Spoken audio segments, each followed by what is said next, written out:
এই মেয়ে, শরীর যখন খোলাই থাকবে তখন আর পোশাক পরার কি দরকার? পোশাক ছাড়া থাকলেই তো পারেন। ইউ ইডিয়ট, কি বলছিস এসব? মেয়েদের এসব কথা বলতে তোর লজ্জা করে না? নির্লজ্জ বেহায়া মার্কা ছেলে। এই আপু শোনেন, আপনি যদি উলঙ্গ হয়ে ঘুরতে পারেন, আপনার লজ্জা না করে, তাহলে আমি নির্লজ্জ বেহায়া, তাই না? শোনেন, আপনার মতো মেয়েদের জন্যই আজ মেয়ে জাতি মানুষের কাছে সম্মান পায় না।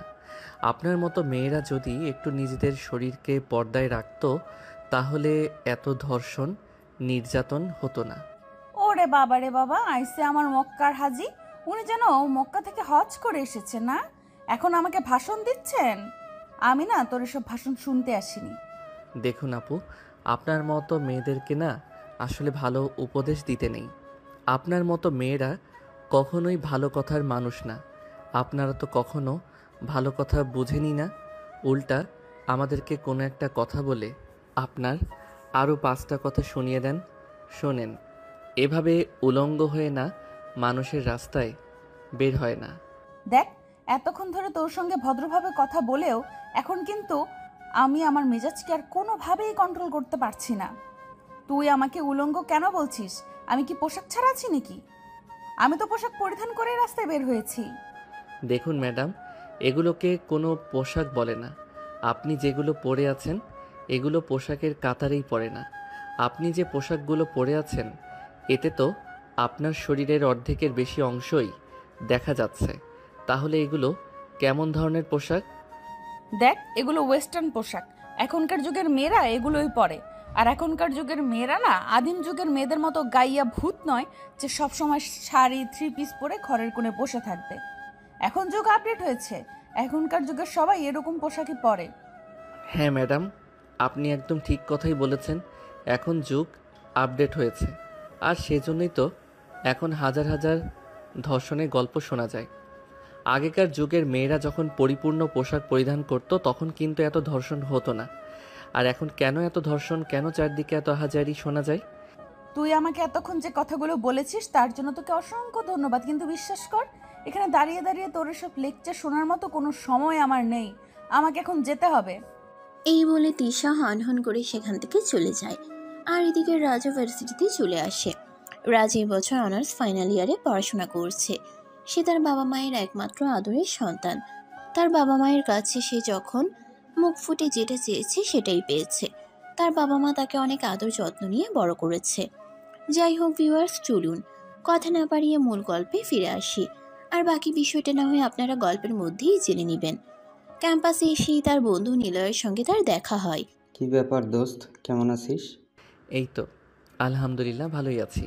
তোর কি খবর? আর তুই না বলেছিলি তোর ছোট বোনকে আমাদের ভার্সিটিতে ভর্তি করাবি, তাহলে নিয়ে আসলি না কেন? আসলে শরীরটা ভালো নেই, গতকাল রাতে হঠাৎ করে খুব জ্বর এসেছে, তাই নিয়ে আসতে পারিনি।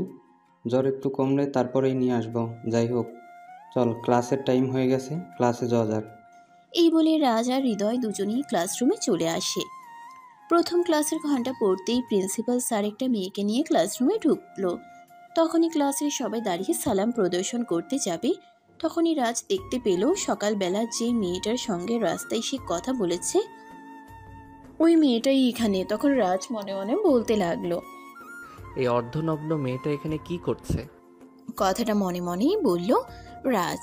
আর তখনই প্রিন্সিপাল স্যার সবাইকে উদ্দেশ্য করে বলতে লাগলো, ডিয়ার স্টুডেন্ট, এই হলো তিশা, তোমাদের নতুন টিচার। আর তার আরও একটা পরিচয় আছে, সে হলো আমার বেস্ট ফ্রেন্ডের একমাত্র মেয়ে। যাই হোক, তোমাদের সঙ্গে বেশি কথা বলার সময় আমার নেই, আমার কাজ আছে, আমাকে চলে যেতে হবে। তোমরা তোমাদের টিচারের সঙ্গে পরিচিত হয়ে নাও। এই বলে প্রিন্সিপাল স্যার ক্লাসরুম থেকে বের হয়ে চলে গেল। তখনই তিশা দেখতে পেল রাজ তার সামনেই বসে আছে।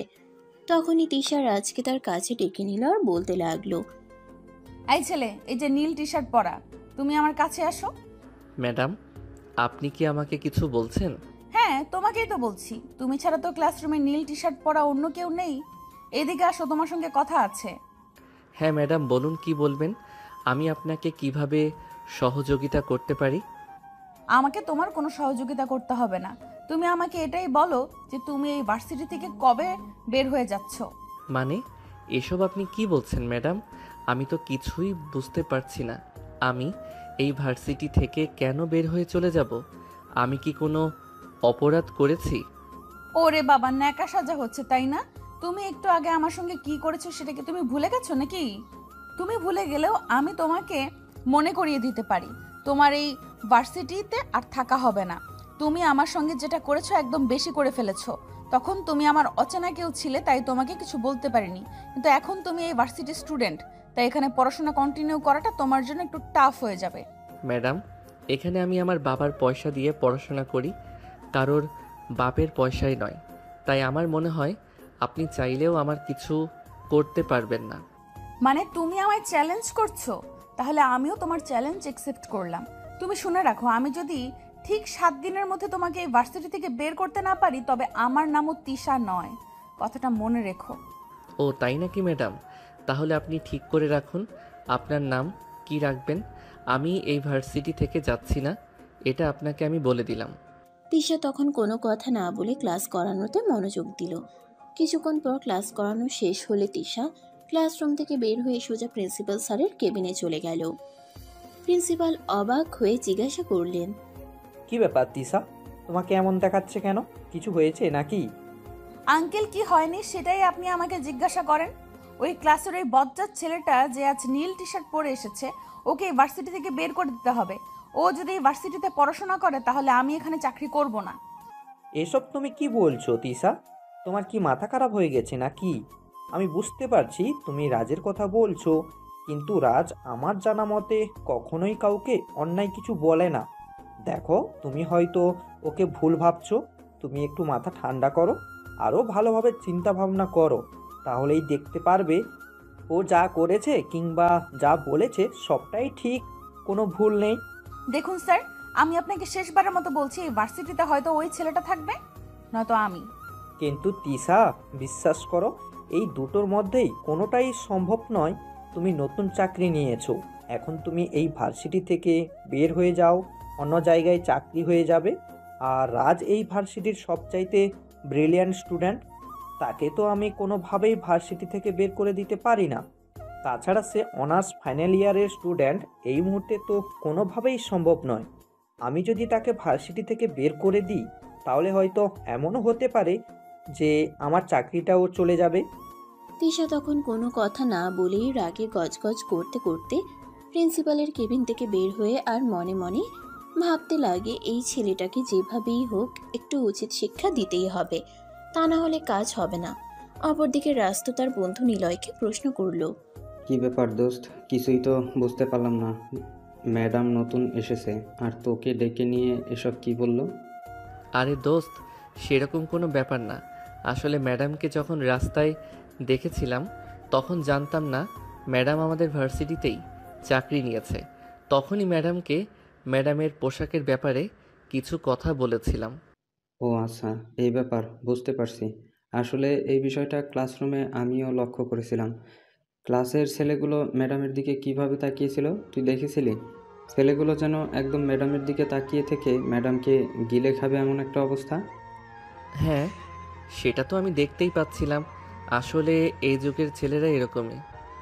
ওরা তো শালীন পোশাক করে একটা মেয়েকে দেখলেও ইভটেজিং করতে চায়, আর সেখানে কিনা এরকম অর্ধনগ্ন একটা মেয়ে। যাই হোক, এসব তো আর আমরা চিন্তা করে কোনো লাভ নেই যে এই মেয়ে নিজের ভালো চিন্তা করে না, তার জন্য আমরা চিন্তা করে কি করব। হ্যাঁ দোস্ত, এটা তুই একদম ঠিক কথাই বলেছিস যে নিজের ভালো চিন্তা করে না, আমরা তার জন্য চিন্তা করে কি করব। তার যেটা ভালো মনে হয় সেটাই করুক, আমাদের তো আর কোনো ক্ষতি হচ্ছে না। তার যা ইচ্ছা সে তাই করুক। এই কথা বলতে বলতে রাজ আর নিলয় দুজনেই ভার্সিটির ক্যান্টিনে চলে আসে। তখন দুপুর আনুমানিক 1টার মতো হবে বাজে, আর তখনই তিশা দুপুরের খাবার খাওয়ার জন্য ক্যান্টিনে আসে। তিশার রাজ আর নিলয় দুজনকে একসঙ্গে ক্যান্টিনে বসে থাকতে দেখে সেখানে যায় আর বলে, কি ব্যাপার, কি সমস্যা তোদের? তোরা দুজনে বসে বসে এখানে কি করছিস? আপনি যেটা করতে এসেছেন আমরাও সেটাই করছিলাম। আমি তোদের ম্যাম এটা জানার পরেও তোরা আমার সঙ্গে মুখে মুখে তর্ক করছিস? ওদের সাহস দেখে আমি অবাক না হয়ে পারছি না। ম্যাডাম, বিশ্বাস করুন না তো, অবাক হওয়ার কিছু নেই। এটা ক্যান্টিনে, এখানে সবাই খাবার খেতেই আসে। তাই আপনি আমাকে প্রশ্ন করার আগে এটা ভাবা উচিত ছিল। আসলে তুই একটা বেয়াদব, তোর সঙ্গে কথা বলে পারা যাবে না। দেখুন ম্যাডাম, আপনি আমাকে বেয়াদব বলবেন না। আমি বেয়াদব নাকি ভদ্র সেটাই ভার্সিটির সবাই জানে, তাই এসব নিয়ে আপনাকে গবেষণাও করতে হবে না। আপনি নিজেকে নিয়ে গবেষণা করুন, নিচে কিভাবে ভালো থাকতে পারবেন সেই চিন্তা করুন। আমার জন্য আপনার কোনো চিন্তা করতে হবে না। আচ্ছা তুই আমাকে একটা কথা বলতো, ফ্যামিলি থেকে কি তোকে কোনো শিক্ষা দেয়নি? টিচারের সঙ্গে কিভাবে কথা বলতে হবে, টিচারের সঙ্গে কেমন আচরণ করতে হবে, সে ব্যাপারে কি তুই কখনো কোনো শিক্ষা পাসনি? দেখুন ম্যাডাম, আপনি আমার পারিবারিক শিক্ষা নিয়ে কোনো কথা বলতে আসবেন না। আর পারিবারিক শিক্ষার কথাই যদি আসে তাহলে আমি বলবো আপনার পরিবার আপনাকে কোনো শিক্ষা দিতে পারেনি। আপনার পরিবার যদি আপনাকে প্রপার শিক্ষা দিতে পারতো তাহলে আপনি এভাবে এইসব ড্রেস পরে ভার্সিটিতে জব করতে আসতেন না। কথাটা বলা শেষ করার আগেই তিশা রাজের গালে ঠাস ঠাস করে দুটো চড় বসিয়ে দিল আর বলতে লাগলো, তোর কত বড় সাহস, তুই আমার ফ্যামিলির শিক্ষা নিয়ে কথা বলিস? আমি তোকে দেখে নেব। পরবর্তী সময়ের জন্য অপেক্ষা করার কোনো প্রয়োজন নেই। আমি আপনার সামনেই দাঁড়িয়ে আছি, আপনি এখনই আমাকে দেখতে পারেন। তোকে তো আমি কোনো সমস্যা নেই, জড়িয়ে ধরে কিসও করতে পারেন। You rascal, idiot. সে আপনার যা মনে হয় তাই, এই ব্যাপারে আমি আপনাকে কিছুই বলবো না।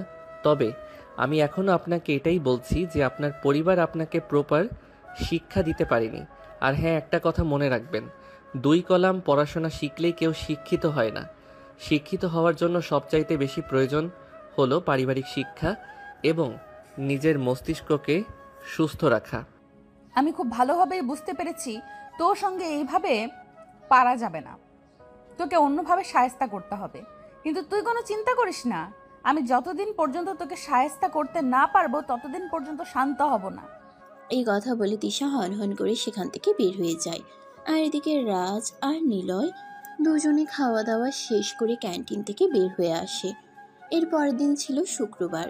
শুক্রবার বিকেলে রাজ তার বন্ধুদের সঙ্গে আড্ডা দেওয়ার জন্য বাসা থেকে বের হয় বাইক নিয়ে। বাজে রাস্তায় যেতেই কিছু বখাটে ছেলে পেলে তার পথ আগলে দাঁড়ায়। সে কোনো কিছু বুঝতে না পেরে বাইকে দাঁড় করায়। আর তখনই ছেলেগুলো দৌড়ে তার কাছে চলে আসে আর তার সামনে দাঁড়িয়ে বলতে থাকে, এই তোর কত বড় সাহস, তুই আমাদের ম্যাডামকে বিরক্ত করিস? তুই জানিস আমরা এখন তোর কি করব? না, জানি না, আর জানার কোনো ইচ্ছেও নেই। যদি নিজেদের ভালো চাস তাহলে আমার সামনে থেকে সরে দাঁড়া। আমি আমার বন্ধুদের কাছে যাচ্ছি, ওরা আমার জন্য অপেক্ষা করছে। দয়া করে আমাকে লেট করাস না।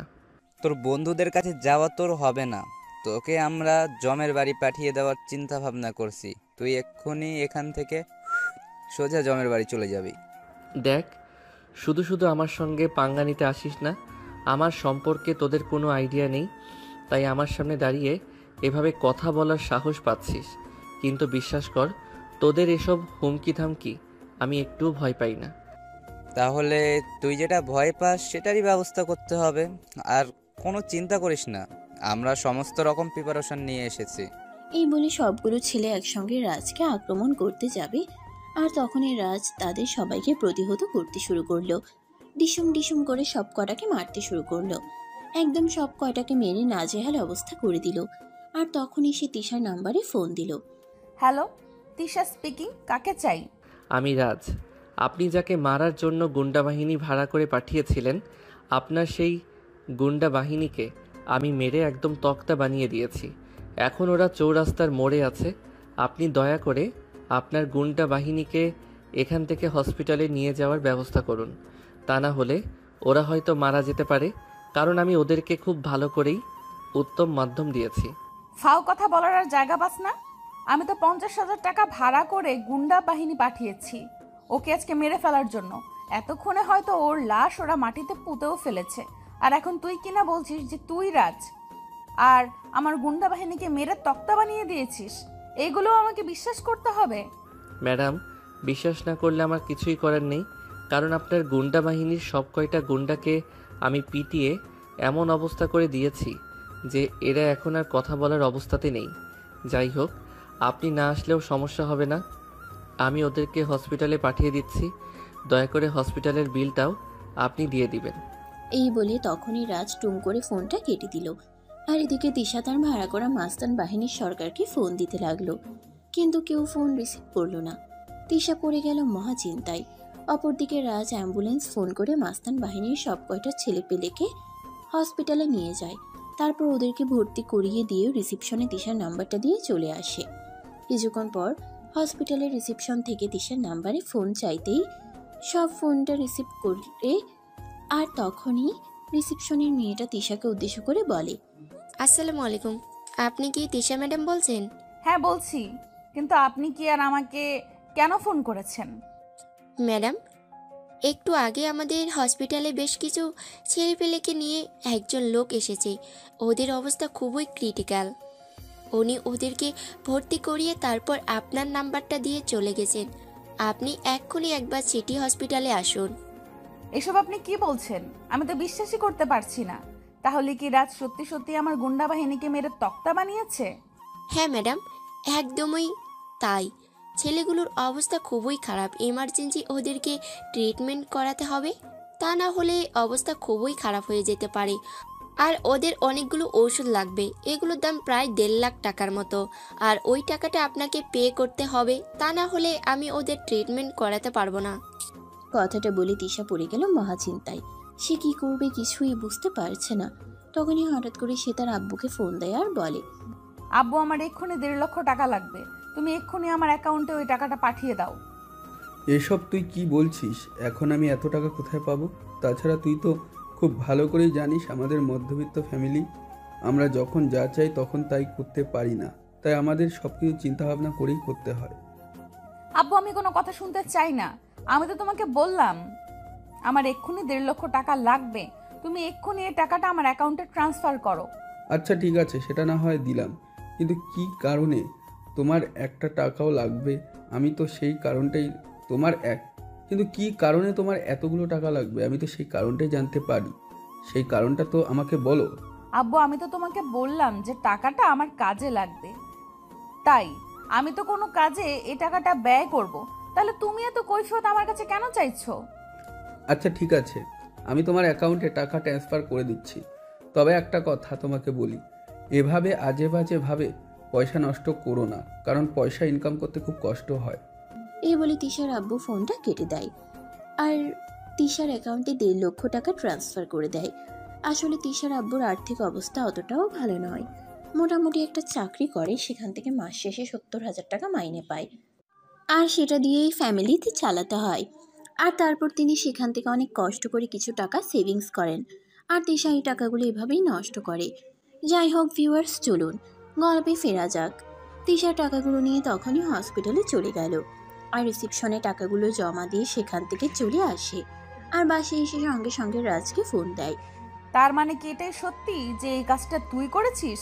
ম্যাডাম, আমার যদি আপনার কথা বিশ্বাস না হয় তাহলে আপনার এই চেলাগুলো যখন সুস্থ হবে তখন এই চেলাগুলোর কাছেই জিজ্ঞাসা করে নেবেন। হ্যাঁ অবশ্যই, সে তো আমি জিজ্ঞাসা করবই। আর যদি এটা প্রমাণিত হয় যে এই কাজটা তুই করেছিস, তাহলে যে তোর কি হবে আমি সেটাই ভাবতে পারছি না। আমাকে নিয়ে এত চিন্তা করার কিছুই নেই। আমাকে নিয়ে আপনাকে কোনো চিন্তা করতে হবে না। আপনি নিজের চিন্তা করেন, আর আমার চিন্তা করার জন্য আমি নিজেই যথেষ্ট। এই বলে তিশাকে কোনো কথা বলার সুযোগ না দিয়ে রাজ ফোনটা কেটে দেয়। পরের দিন সকালবেলাতে এসব ভার্সিটিতে এসে দেখতে পেলেও রাজ তার বন্ধুদের নিয়ে ক্যাম্পাসে বসে আড্ডা দিচ্ছে। তখনই তিশা সেখানে গিয়ে উপস্থিত হয় আর রাজের কলার ধরে টেনে তোলার চেষ্টা করে, কিন্তু রাজ তখনই তার হাতটা এক ঝটকায় ছাড়িয়ে ফেলে আর বলতে থাকে, কি ব্যাপার ম্যাডাম, কি সমস্যা আপনার? আপনি আমার শার্টের কলার ধরছেন কেন? তোর শার্টের কলার কেন ধরেছি তুই বুঝতে পারছিস না? আমি আজ সকালে হসপিটালে ফোন করেছিলাম, আর তখনই ছেলেগুলোর কাছে জানতে পারলাম তুই নাকি ওদের মেরে এই অবস্থা করেছিস। কেন করেছিস এরকম? আপনি এই প্রশ্নটা আমাকে কেন করছেন? আপনি নিজেই তো তার উত্তর জানেন, তাহলে আমাকে প্রশ্ন করার কি দরকার? তোর শেষ পরিণতি না দেখে কিন্তু আমি তোকে ছাড়বো না। তুই জানিস না আমি কি জিনিস। আপনি আমার ম্যাম, আপাতত এইটুকু পরিচয় যথেষ্ট, আর কোনো কিছুর প্রয়োজন নেই। তোকে আমি দেখে নিব। এই বলে তিশা এখান থেকে চলে গেল। আর তখনই সেখানে উপস্থিত রাজের অন্য আরেক বন্ধু তাকে প্রশ্ন করে, কি ব্যাপার, কি হয়েছে দোস্ত? ম্যাডাম তোকে কি বললো? কিছুই তো বুঝতে পারলাম না। তোদেরকে এত কিছু বুঝতে হবে না। আর একটা কথা, তোরা তো খুব ভালো করেই জানিস আমি কখনো কোনো খারাপ কাজ করতে পারি না, আর অন্যকে কখনো প্রশ্রয় দেই না। তার পিছনে যেই থাকুক না কেন, তোরা এটা ভাবতে পারিস যে এখানে হয়তো সেরকম কিছুই হয়েছে। সেটা তো বুঝতে পারছি, কিন্তু রাজ, উনি আমাদের ম্যাডাম। ওনার সঙ্গে এরকম করা মনে হয় ঠিক হচ্ছে না। উনি আমাদের চাইতে বয়সে অনেক বড়। ওনার কোনো ব্যাপারে আমাদের নাক গলানো ঠিক নয়। কিন্তু উনি যদি নিজেই আমাকে বাধ্য করেন, তাহলে আমি কি করতে পারি বল? হ্যাঁ, সেটাই তো। আমরা খুব ভালো করে জানি তোকে কখনো কেউ কোনো কাজ করতে বাধ্য না করলে তুই সেটা করিস না। যাই হোক দোস্ত, যা করবি ভেবেচিন্তে করবি। কখনো এরকম কিছু করবি না যেটা তোর জন্য ক্ষতিকর হয়। এরপর বন্ধুরা মিলে এই প্রসঙ্গ পাল্টে অন্য প্রসঙ্গ নিয়ে কথা বলতে থাকে। অপরদিকে তিশা সেখান থেকে সোজা প্রিন্সিপালের কেবিনে আসে। প্রিন্সিপাল তাকে রাগান্বিত অবস্থায় দেখে বলতে থাকে, কি ব্যাপার দিশা মামনি, তোমার আজ আবার কি হলো? তোমাকে এরকম রাগান্বিত দেখাচ্ছে কেন? কেউ কি তোমাকে কিছু বলেছে? স্যার, আপনাকে তো বলেছিলাম এই ছেলেটাকে আমাদের ভার্সিটি থেকে বের করে দিন। এই ছেলেটা অসভ্য, বদমাইশ, আমার সঙ্গে খারাপ আচরণ করেছে, কিন্তু আপনি তো আমার কোনো কথাই বিশ্বাস করলেন না। দেখো, তোমার এই কথাটা শুধু আমি কেন, ভার্সিটির কেউই বিশ্বাস করবে না। রাত যথেষ্ট ভদ্র এবং অমায়িক একটা ছেলে। সে কারোর সঙ্গে খারাপ আচরণ করতেই পারে না। আর সেখানে তুমি তো ওর টিচার, তোমার সঙ্গে তো ও কখনোই খারাপ আচরণ করবে না। তাই এসব কথা আর বলো না। উফ, ননসেন্স। এই বলে তিশা সেখান থেকে বের হয়ে চলে আসে। আর মনে মনে ভাবতে থাকে কিভাবে এই ছেলেটাকে ঝগড়া করা যাবে, কারণ তিশা কখনো কারো কাছে হার মানতে শিখেনি। সে সবসময় জিততেই শিখেছে। তাই সে মনে মনে ভাবতে থাকে কিভাবে তাকে জব্দ করা যাবে। এভাবে দেখতে দেখতেই বেশ কয়েকদিন সময় কেটে গেল। সেদিন বিকেলবেলা তিশার আব্বু বাসে এসে তিশাকে বলে, মামুনি, 14 তারিখে আমাদের একটা ইনভাইট আছে, সেখানে আমাদের ফ্যামিলির সবাইকে যেতে হবে। আব্বু, তুমি তো জানোই আমার এইসব আচার অনুষ্ঠান ভালো লাগে না। আমি যেতে পারবো না। তুমি আর আম্মু চলে যাও, আমাকে এই ব্যাপারে জোরাজুরি করো না। এটা বললে হবে না মা, তোমাকেও যেতে হবে। কারণ যিনি আমাকে দাওয়াত দিয়েছেন উনি আমার অফিসের বস, আর ওনার ছেলের জন্মদিন। তাই আমাদের ফ্যামিলির সবাই ওখানে উপস্থিত থাকতে হবে। আচ্ছা ঠিক আছে, আমি দেখব। আমার যদি ওদিন কোনো কাজ না থাকে তাহলে আমি যেতে পারবো। অপরদিকে 14 তারিখ ছিল রাজের জন্মদিন। আর আনফর্চুনেটলি তিশার আব্বু রাজের অফিসেরই একজন কর্মচারী। রাজের আব্বু বাড়িতে ফিরে রাজকে বলে, রাজ, আগামী 14 তারিখ তোমার জন্মদিন। তুমি নিশ্চয় এটা ভুলে যাওনি? আমার জন্মদিন আমি কি করে ভুলে যাব বল? হ্যাঁ, সেই জন্যই আমি তোমার সঙ্গে কথা বলতে চাই। আসলে আমি ঠিক করেছি ওই দিন বাড়িতে একটা পার্টির আয়োজন করব, আর সেখানে আমি আমার অফিসের সবাইকে ইনভাইট করেছি। সে তোমার যা ভালো মনে হয়, এই ব্যাপারে আমি তোমাকে কিছুই বলবো না। তুমি যেটা ভালো মনে করো সেটাই করো। আচ্ছা ঠিক আছে, তাহলে তুমি তোমার বন্ধু বান্ধব আর যাদেরকে ইনভাইট করার দরকার তাদেরকে ইনভাইট করে নিও। ওকে আব্বু, কোনো সমস্যা নেই। আমি আমার বন্ধু বান্ধব সবাইকে ইনভাইট করতে চাই। ওকে মাই ডিয়ার সান, কোনো সমস্যা নেই। তোমার যাকে মন চায় তুমি তাকে ইনভাইট করতে পারো, এতে আমার কোনো সমস্যা নেই। ওকে আব্বু, thank you so much. You are so great. তুমি পৃথিবীতে আমাদেরকে সবচাইতে ভালো বাবা, কারণ তোমার কাছে আমাকে কখনো মুখ ফুটে কোনো কিছু চাইতে হয় না। তোমার কাছে কোনো কিছু চাওয়ার আগেই তুমি আমাকে সেটা এনে দাও। আমার জীবনের কোনো ইচ্ছাই তুমি অপূর্ণ রাখো না। আমার তো আলহামদুলিল্লাহ সবকিছুই আছে, তাহলে আমি আমার সন্তানের ইচ্ছে পূরণ করব না কেন? আল্লাহ আমাকে যা দিয়েছে তা দিয়ে তোমার সম্পূর্ণ করার ক্ষমতা আমার রয়েছে, তাই আমি কেন তোমার ইচ্ছে অপূর্ণ রাখবো বলো? ওকে আব্বু, ঠিক আছে, আমি তাহলে এখন আসি। এই বলে রাজ নিজের রুমে চলে আসে। আর পরের দিন ভার্সিটিতে গিয়ে তার সমস্ত বন্ধু বান্ধবকে নিজের বার্থডেতে ইনভাইট করে। এরপর দেখতে দেখতে সময়টা কেটে গেল। আজ 14 তারিখ, রাজের বার্থডে। রাজের বাড়িটা আজ অনেক সুন্দর করে সাজানো হয়েছে। সকাল থেকেই বাড়িতে মেহমান আসা শুরু করে দিয়েছে। আসলে আজ রাজের 20তম জন্মদিন, তাই তার বাবা এই দিনটাকে স্মৃতিময় করে রাখতে চায়। আর সেজন্যই তার বাবা তাদের আত্মীয় স্বজন সবাইকে ইনভাইট করেছে। বলা চলে ছোটখাটো একটা বিয়ের অনুষ্ঠান যেরকম হয় সেরকম। বিকেল হতে না হতেই রাজের বন্ধু বান্ধব সবাই বাড়িতে চলে আসে। আর তারপর সবাই মিলে রেডি হয়ে নিল। সন্ধ্যার দিকে সবাই ড্রয়িং রুমে চলে আসে, কারণ একটু পরেই রাজের জন্মদিনের অনুষ্ঠান শুরু হতে চলেছে। আর অপরদিকে তিশা নিজের রুমে রেডি হচ্ছিল তার বাবার অফিসের এমডি স্যারের ছেলের জন্মদিনে যাওয়ার জন্য। আর তখনই তার বাবা তাকে ডাক দেয়। কি ব্যাপার তিশা, তুমি এখনো রেডি হওনি কেন? তোমাকে তো বলেছিলাম সন্ধ্যার মতোই আমাদেরকেও ওখানে উপস্থিত থাকতে হবে। এই তো হয়ে গেছে, তুমি জাস্ট 2 মিনিট দাঁড়াও, 2 মিনিটের মধ্যেই আমি রেডি হয়ে আসছি। তাছাড়া তুমি তো জানোই আমার রেডি হতে একটু বেশি সময় লাগে, তাই আর কি। আচ্ছা ঠিক আছে, তুমি একটু তাড়াতাড়ি করো, তা না হলে আমাদের সময় মতো পৌঁছাতে পারবো না। আর যদি সময় মতো না পৌঁছাতে পারি সবাই রাগ করবে। এই বলে তিশা তাড়াতাড়ি করে রেডি হয়ে নেয়। আর কিছুক্ষণের মধ্যেই তারা বাবা মেয়ে মিলে উদ্দেশ্যে রওনা দেয়। যদিও তিশা জানতো না ওটা রাজদের বাড়ি। কিছুক্ষণের মধ্যেই তারা সেখানে পৌঁছে যায়। তিশা রাজের আব্বুকে নিয়ে বাড়ির ভিতরে প্রবেশ করতে যাবে, তখনই রাজের সঙ্গে তার দেখা হয়ে যায়।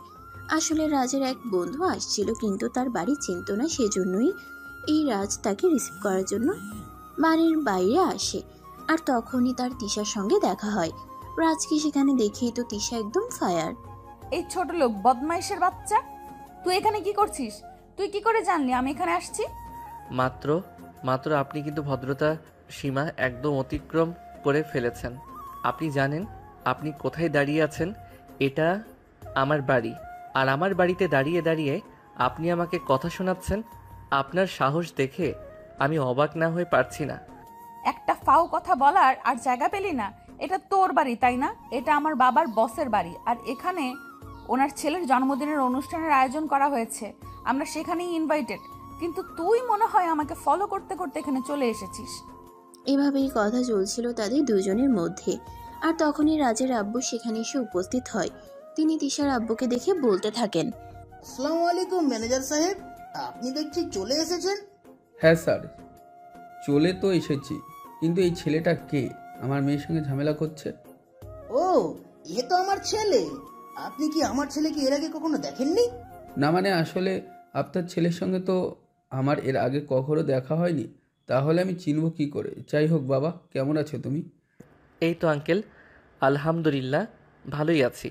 কিন্তু ম্যাম কি আপনার মেয়ে? হ্যাঁ, তিশা তো আমারই মেয়ে, কিন্তু তুমি কি তিশাকে চিনো নাকি?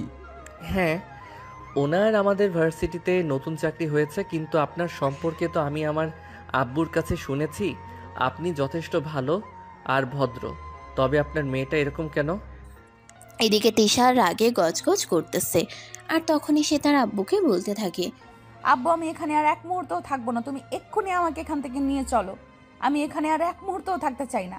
এইসব তুমি কি বলছো মা? এখানে আমরা একটা অনুষ্ঠানে এসেছি, এর অনুষ্ঠান শেষ না হলে চলে যাব কি করে? তাছাড়া তুমি তো জানো এখানে আমাকে আমার অফিসের বস ইনভাইট করেছে। আমি যদি এখান থেকে চলে যাই তাহলে আমার চাকরিতে ঝামেলা হতে পারে। আমি কোনো কথা শুনতে চাই না, আমি এক্ষুনি এখান থেকে চলে যাব। কিন্তু কেন মা, তোমাদের মধ্যে কি এমন হয়েছে যার কারণে তুমি এক্ষুনি এখান থেকে চলে যেতে চাইছো? তুমি তো জানোই আজ আমার ছেলের জন্মদিন। আজ আমার ছেলের 20 বছর পূর্ণ হতে চলেছে। তাই আমি এই দিনটাকে অবিস্মরণীয় করে রাখার জন্য এত বড় করে আয়োজন করেছি। আর সেখানে তোমরা থাকবে না, এটা তো হতে পারে না। তোমাদের মধ্যে যদি ব্যক্তিগতভাবে কোনো ঝামেলা থেকেও থাকে, এটা তোমরা পরে মিটিয়ে নিও, কিন্তু এখান থেকে চলে যেও না প্লিজ। হ্যাঁ মা, আমাদের এখন এখান থেকে চলে যাও, একদম ঠিক হবে না। হ্যাঁ মা, আমাদের এখন এখান থেকে চলে যাওয়া ঠিক হবে না। তোমাদের নিজেদের মধ্যে যদি কোনো ব্যক্তিগত ঝামেলা থাকে তাহলে ওটা তোমরা পরে মিটিয়ে নিও, কিন্তু এখন এখানে থেকে কোনো সিন ক্রিয়েট করো না প্লিজ। তুমি আমার সঙ্গে ভেতরে চলো। ঠিক আছে, শুধু তোমরা দুজনে বলছো বলে আমি ভেতরে যাচ্ছি, তা না হলে আমি এখানে আর এক মুহূর্তও দাঁড়াতাম না। এই বলে তিশা ভিতরে চলে আসে। আর ভিতরে চলে আসার পর রাজ চলে যায় তার বন্ধুকে রিসিভ করতে। তারপর সেদিন বন্ধুকে নিয়ে ড্রয়িং রুমে আসে। আর অনুষ্ঠান শুরু হতে যাবে, তখনই রাজের বন্ধু নিলয় তাকে বলে, কি ব্যাপার দোস্ত, দেখছি তুই তলে তলে টেম্পো চালাচ্ছ। মানে তুই কি বুঝিস? আমি তো কিছুই বুঝতে পারছি না, তুই আমাকে কি বলতে চাইছিস একটু খুলে বল, তা না হলে আমি বুঝবো কি করে? তুমি কোনো কিছুই বুঝতে পারছো না নাকি বুঝতে চাইছো না সেটা আমাকে বলো। ম্যাম এখানে কেন এসেছে? নিশ্চয়ই তুমি ম্যামকে ইনভাইট করেছো। আরে না, তোর কি মাথা খারাপ হয়ে গেছে নাকি? এই মেয়েকে আমি কেন ইনভাইট করতে যাব? আসলে ওর আব্বু আমাদের অফিসে চাকরি করে, সেটা আমি জানতাম না। আর আমার আব্বু ওদেরকে ফ্যামিলি সহ ইনভাইট করেছে, তাই এখানে এসেছে। এখানে আমার কোনো হাত নেই। তাছাড়া আমি এ ব্যাপারে কোনো কিছু জানতাম না। আরে ভাই, আমাদের সামনে আর তোকে সাধু সাজতে হবে না। আমরা খুব ভালোভাবেই বুঝতে পেরেছি সব কিছু, তাই আমাদের সামনে সাধু সাজার কোনো প্রয়োজন নেই। দিলীপ মৃত্যুর আমার বন্ধু, আর আমি তোদের কাছে কেন কোনো কিছু লুকাতে যাব? তাছাড়া তুই তো খুব ভালো করে জানিস, প্রেম প্রেম ওইসব কখনো আমার জীবনে আসেনি, আর ভবিষ্যতে আসবে কি না সেটা কোনো গ্যারান্টি নেই। তাই আমার মনে হয় এসব কথা বলে কোনো লাভ নেই। আচ্ছা বাবা, ঠিক আছে, কোনো সমস্যা নেই। এখন এসব কথা বাদ দাও। কেক কাটার সময় হয়ে গেছে, সবাই অপেক্ষা করছে। এই বলে সবাই মিলে কেক কাটতে চলে আসে। আর কেক কাটা হলে রাজ একে একে সবাইকে কেক খাইয়ে দিচ্ছিল। তখনই তিশার পালা চলে আসে। রাজ যখন তিশার দিকে কেকটা এগিয়ে দিল, তিশা তখনই নিজের মুখটা ঘুরিয়ে নিল। এটা দেখে রাজ বলতে লাগলো, ম্যাম দেখুন, এখানে অনেকেই উপস্থিত আছে, সবার মাঝে এটা প্রকাশ করতে চাইবেন না যে আপনার আমার মধ্যে ঝামেলা আছে। আপনার আর আমার মধ্যে ঝামেলা আছে, যেটা আমাদের ব্যক্তিগত ব্যাপার। এখানে অন্য কেউ ঢুকে পড়ুক, সেটা কিন্তু আমি চাই না। তখন তিশার অনিচ্ছা থাকা সত্ত্বেও তিশা রাজের থেকে কেকটা খেয়ে নেয়। আর কিছুক্ষণ পর সবাই মিলে খাওয়া দাওয়া করে নিল। এদিকে দেখতে দেখতে রাত 10টার মতো বেজে গেল। তিশা আর তার আব্বু বাড়িতে যাওয়ার জন্য রওনা দিল, কিন্তু তারা কোনো গাড়ি পাচ্ছিল না। তখনই রাজ বাইরে আসে, তিশার আব্বুকে দেখে বলতে থাকে, কি ব্যাপার, কি হয়েছে আঙ্কেল? কোনো সমস্যা নাকি? হ্যাঁ বাবা, আসলে আমার বাড়িতে যাওয়ার জন্য কোনো গাড়ি পাচ্ছি না, সেই জন্য এখানে দাঁড়িয়ে আছি। এই ব্যাপার, আচ্ছা ঠিক আছে, কোনো সমস্যা নেই। আপনি একটু ওয়েট করুন, আমি গাড়ি নিয়ে আসছি, আপনাদের বাড়িতে পৌঁছে দেব। না, তার কোনো প্রয়োজন হবে না। প্রয়োজন হলে খেতে খেতে বাসায় চলে যাব, কিন্তু তোমার মতো ছেলের সঙ্গে গাড়িতে করে বাড়িতে যাব না। দেখুন ম্যাম, আমি আপনার ভালোর জন্যই বলছি, আপনাকে বাড়িতে পৌঁছে দিয়ে আসব। এখন যদি আপনি নিজের ভালোটা বুঝতে না পারেন, তাহলে তো আমার কিছুই করার নেই। রাত 10টার মতো বেঁচে গেছে, আর এদিকে 10টার পর কোনো গাড়ি পাওয়া যায় না। তাই আমার মনে হয় কোনো গাড়ি পাবেন না। যদি ভালো চান তাহলে চলুন, আমি আপনাদেরকে বাড়িতে পৌঁছে দিয়ে আসি। হ্যাঁ মা, রাজা একদম ঠিক কথাই বলেছে। রাত 10টার পর এদিকে কোনো গাড়ি পাওয়া যায় না। তুই আর এরকম করিস না রাজ, আমাদের বাড়িতে পৌঁছিয়ে দিয়ে আসো। তখন আর কোনো কথা বলে না, চুপচাপ দাঁড়িয়ে। এদিকে রাজ গ্যারেজ থেকে নিজের গাড়িটা বের করে, আর তারপর তিশা আর তার আব্বুকে গাড়িতে উঠতে বলে। প্রায় 20 মিনিট পর রাজ তিশা আর তার আব্বুকে তাদের বাড়িতে পৌঁছে দেয়। আর এদিকে তিশা গাড়ি থেকে নামতে যাবে, তখনই রাজ তিশার কানে কানে বলতে থাকে, সত্যি আপনাকে অনেক সুন্দর লাগছিল। যদিও সবার সামনে কথাটা বলতে পারিনি, তাই এখন আপনাকে বললাম। শাড়িতে কিন্তু আপনাকে অসম্ভব সুন্দরী লাগে। তিশা তখন কোনো কথা না বলে মুখটাকে একটা ভেঙচি মেরে সেখান থেকে চলে গেল। এদিকে রাজ তাদেরকে বাড়িতে পৌঁছে দিয়ে তারপর গাড়ি নিয়ে বাড়িতে চলে আসে। বাসায় প্রবেশ করা মাত্রই তার আব্বু তাকে জিজ্ঞাসা করলো, কি ব্যাপার বাবা, কোথায় গিয়েছিলে তুমি? তোমাকে তো একটা কাজের জন্য আমি অনেক কথা বলে খুঁজতেছিলাম, কিন্তু কোথাও তোমাকে খুঁজে পাচ্ছিলাম না। আসলে আব্বু, ওইটা ম্যানেজার সাহেব ওনার মেয়েকে নিয়ে আমাদের বাড়িতে দাওয়াতে এসেছিলেন না। ওনারা বাড়িতে যাওয়ার জন্য কোনো গাড়ি পাচ্ছি না, তাই আমি গাড়ি নিয়ে ওনাদেরকে বাড়ি পর্যন্ত পৌঁছে দিয়ে আসলাম। আর সেই জন্যই তুমি হয়তো আমাকে কোথাও খুঁজে পাওনি। তো যাই হোক, বলো কি হয়েছে? না, সেরকম কোনো ব্যাপার না। আসলে আমাকে একটু কালকেই ব্যবসার কাজে ইংল্যান্ডে যেতে হবে। এইমাত্র আমার একটা মেল এসেছে, আর সেখানে আমাকে 1 সপ্তাহের মতো থাকতে হবে। তাই এই কয়দিন তোমাকে একটু অফিসে যেতে হবে বাবা। এসব তুমি কি বলছো? আমি তো আজকে রাখি কখনো অফিসে যাইনি। অফিসের কাজকর্ম তো আমি কিছুই বুঝি না, তাহলে অফিসে গিয়ে আমি করবোটা কি? তাছাড়া আমার তো ভার্সিটি আছে। ভার্সিটিতে কোনো সমস্যা হবে না। আমি তোমার প্রিন্সিপালের সঙ্গে কথা বলে সব ঠিক করে নেব, আর অফিসের সব কাজ ম্যানেজারকে বলে দিব তোমাকে বুঝিয়ে দিতে। আচ্ছা ঠিক আছে, আমাকে যদি কাজ বুঝিয়ে দেওয়া হয় তাহলে ইনশাআল্লাহ আমি বুঝে নিতে পারবো, কোনো সমস্যা হবে না। তোমার চিন্তার কোনো কারণ নেই। এই বলে রাজ নিজের রুমে চলে আসলো। আর পরের দিন সকালবেলা তার আব্বু ইংল্যান্ডের উদ্দেশ্যে রওনা দেয়। আর সকাল 10টা থেকে ঘুম থেকে উঠে রাজ অফিসে চলে আসে। এদিকে তিশা সেদিন ভার্সিটিতে এসে রাজকে দেখতে না পেয়ে রাজের বন্ধু নিলয়কে প্রশ্ন করে, কি ব্যাপার, আজ ওই রাম ছাগলটাকে দেখছি না কেন? রাম ছাগলটা কি আজ ভার্সিটিতে আসেনি নাকি? না ম্যাডাম, রাজ আজকে ভার্সিটিতে আসেনি। কেন আসলো না সেটাও তো বুঝতে পারছি না। আমার ফোনের ব্যালেন্স নেই, তাই আমি তাকে ফোন করতেও পারিনি। ও আচ্ছা ঠিক আছে, না এসেছে ভালোই হয়েছে। এই ছেলেটাকে দেখলে আমার গায়ে ঘিনঘিন করে। ছেলেটাকে আমার একদমই দেখতে মন চায় না। যাই হোক, তোমরা সবাই ক্লাসে মনোযোগ দাও। এই বলে তিশা ক্লাস পড়াতে লাগলো। আর এদিকে সেদিনকে দিনটা কেটে গেল। তবে সেদিন অন্যরকম কিছু একটা ঘটলো। তিশার বারবার রাজের কথা মনে পড়ছিল। কেন জানি সে না চাইলেও বারবার তার চোখের সামনে রাজের মুখটা ভেসে উঠছিল। বারবার সে রাজকে খুব বেশি মিস করছিল। তবুও ভার্সিটি টাইম শেষ হলে তিশা বাসায় চলে আসে। অপরদিকে অফিসে ছিল আজকে রাজের প্রথম দিন, তাই সে অফিসের কোনো কাজই জানতো না। তবে ম্যানেজার আগে তাকে অনেক সহযোগিতা করেছে, সব কাজ তাকে বুঝিয়ে দিয়েছে, তাই তার কাজ করতে কোনো সমস্যা হয়নি। বিকাল 5টার দিকে অফিস শেষ করে রাজ বাসায় চলে আসে। আর তখনই তার নাম্বারে নিলয়ের নাম্বার থেকে একটা ফোন আসে। সে ফোনটা রিসিভ করতেই অপর প্রান্ত থেকে শুনতে পায়, কি ব্যাপার দোস্ত, কোথায় তুই? সারাদিন তোর কোনো খোঁজ খবর নেই, আর তুই ভার্সিটিতে আসলি না কেন? না মানে আসলে আব্বু আজ সকালেই ইংল্যান্ডে একটা কাজের জন্য চলে গেছে, তাই আমাকে অফিসে যেতে হয়েছে। আর আগামী 1 সপ্তাহ যেতে হবে, তাই আমি আগামী 1 সপ্তাহ ভার্সিটিতে আসতে পারবো না। আর তার জন্য আব্বু প্রিন্সিপাল স্যারের কাছ থেকে বলে ছুটি নিয়েছে। ও আচ্ছা দোস্ত, তোকে একটা কথা বলার আছে। আজ যে তুই ভার্সিটিতে আসিসনি, এটা দেখে তিশা ম্যাম তোর খোঁজ খবর নিছিল। আমি বুঝতে পারছি না তোদের মধ্যে কি চলছে, একটু বলবি আমায়? আরে ভাই, আমার মনে হয় তোর মাথা খারাপ হয়ে গেছে। আমাদের দুজনের মধ্যে কি চলবে, আর যদি কিছু চলতো তাহলে সেটা তুই জানতে পারতিস। আমাদের মধ্যে কিছুই চলছে না রে ভাই। কাল তোর জন্মদিনের পার্টিতে গিয়ে সেখানে ম্যামকে দেখতে পেলাম, আর আজ ম্যাডাম তোর খোঁজ খবর নিছিল। এখন তুই বললেই হলো যে তোদের মধ্যে কিছু চলছে না। দেখ, আমাদের কাছে কোনো কিছু লুকাবি না, আমরা তোর বন্ধু, আমাদের কাছে সব বলে দে প্লিজ। আরে ভাই, যা সত্য তাই বলছি, আমাদের মধ্যে কিছু চলছে না। আর যদি কিছু চলতো তাহলে তুই জানতে পারতি। আর হ্যাঁ, তোকে একটা কথা বলে রাখি, ক্লাসে পড়াগুলো সব নোট করে আমাকে পাঠিয়ে দিবি। আর আমি যে অফিসে যাচ্ছি এটা যেন তুই ছাড়া অন্য কেউ জানতে না পারে। আচ্ছা দোস্ত, ঠিক আছে, তুই কোনো চিন্তা করিস না, কেউ কোনো কিছু জানতে পারবে না। তবে একটা কথা তোকে বলে রাখি, যদি কখনো জানতে পারি ম্যাম আর তোর মধ্যে কিছু চলছে, তাহলে কিন্তু তোর খবর আছে, এটা তোকে বলে দিলাম। এই বলতে বলতে দুজনের কথা বলা শেষ করে ফোন রেখে দেয়। আর এদিকে রাজ প্রথমবার অফিসে গিয়েছে। অফিসের কাজ করতে গিয়ে সে অনেকটাই হাঁপিয়ে গেছে, খুব ক্লান্ত বোধ করছে। তাই বাড়িতে এসেই নিজের রুমে গিয়ে কাপড় চোপড় চেঞ্জ না করেই বিছানায় শুয়ে ঘুমিয়ে পড়ল।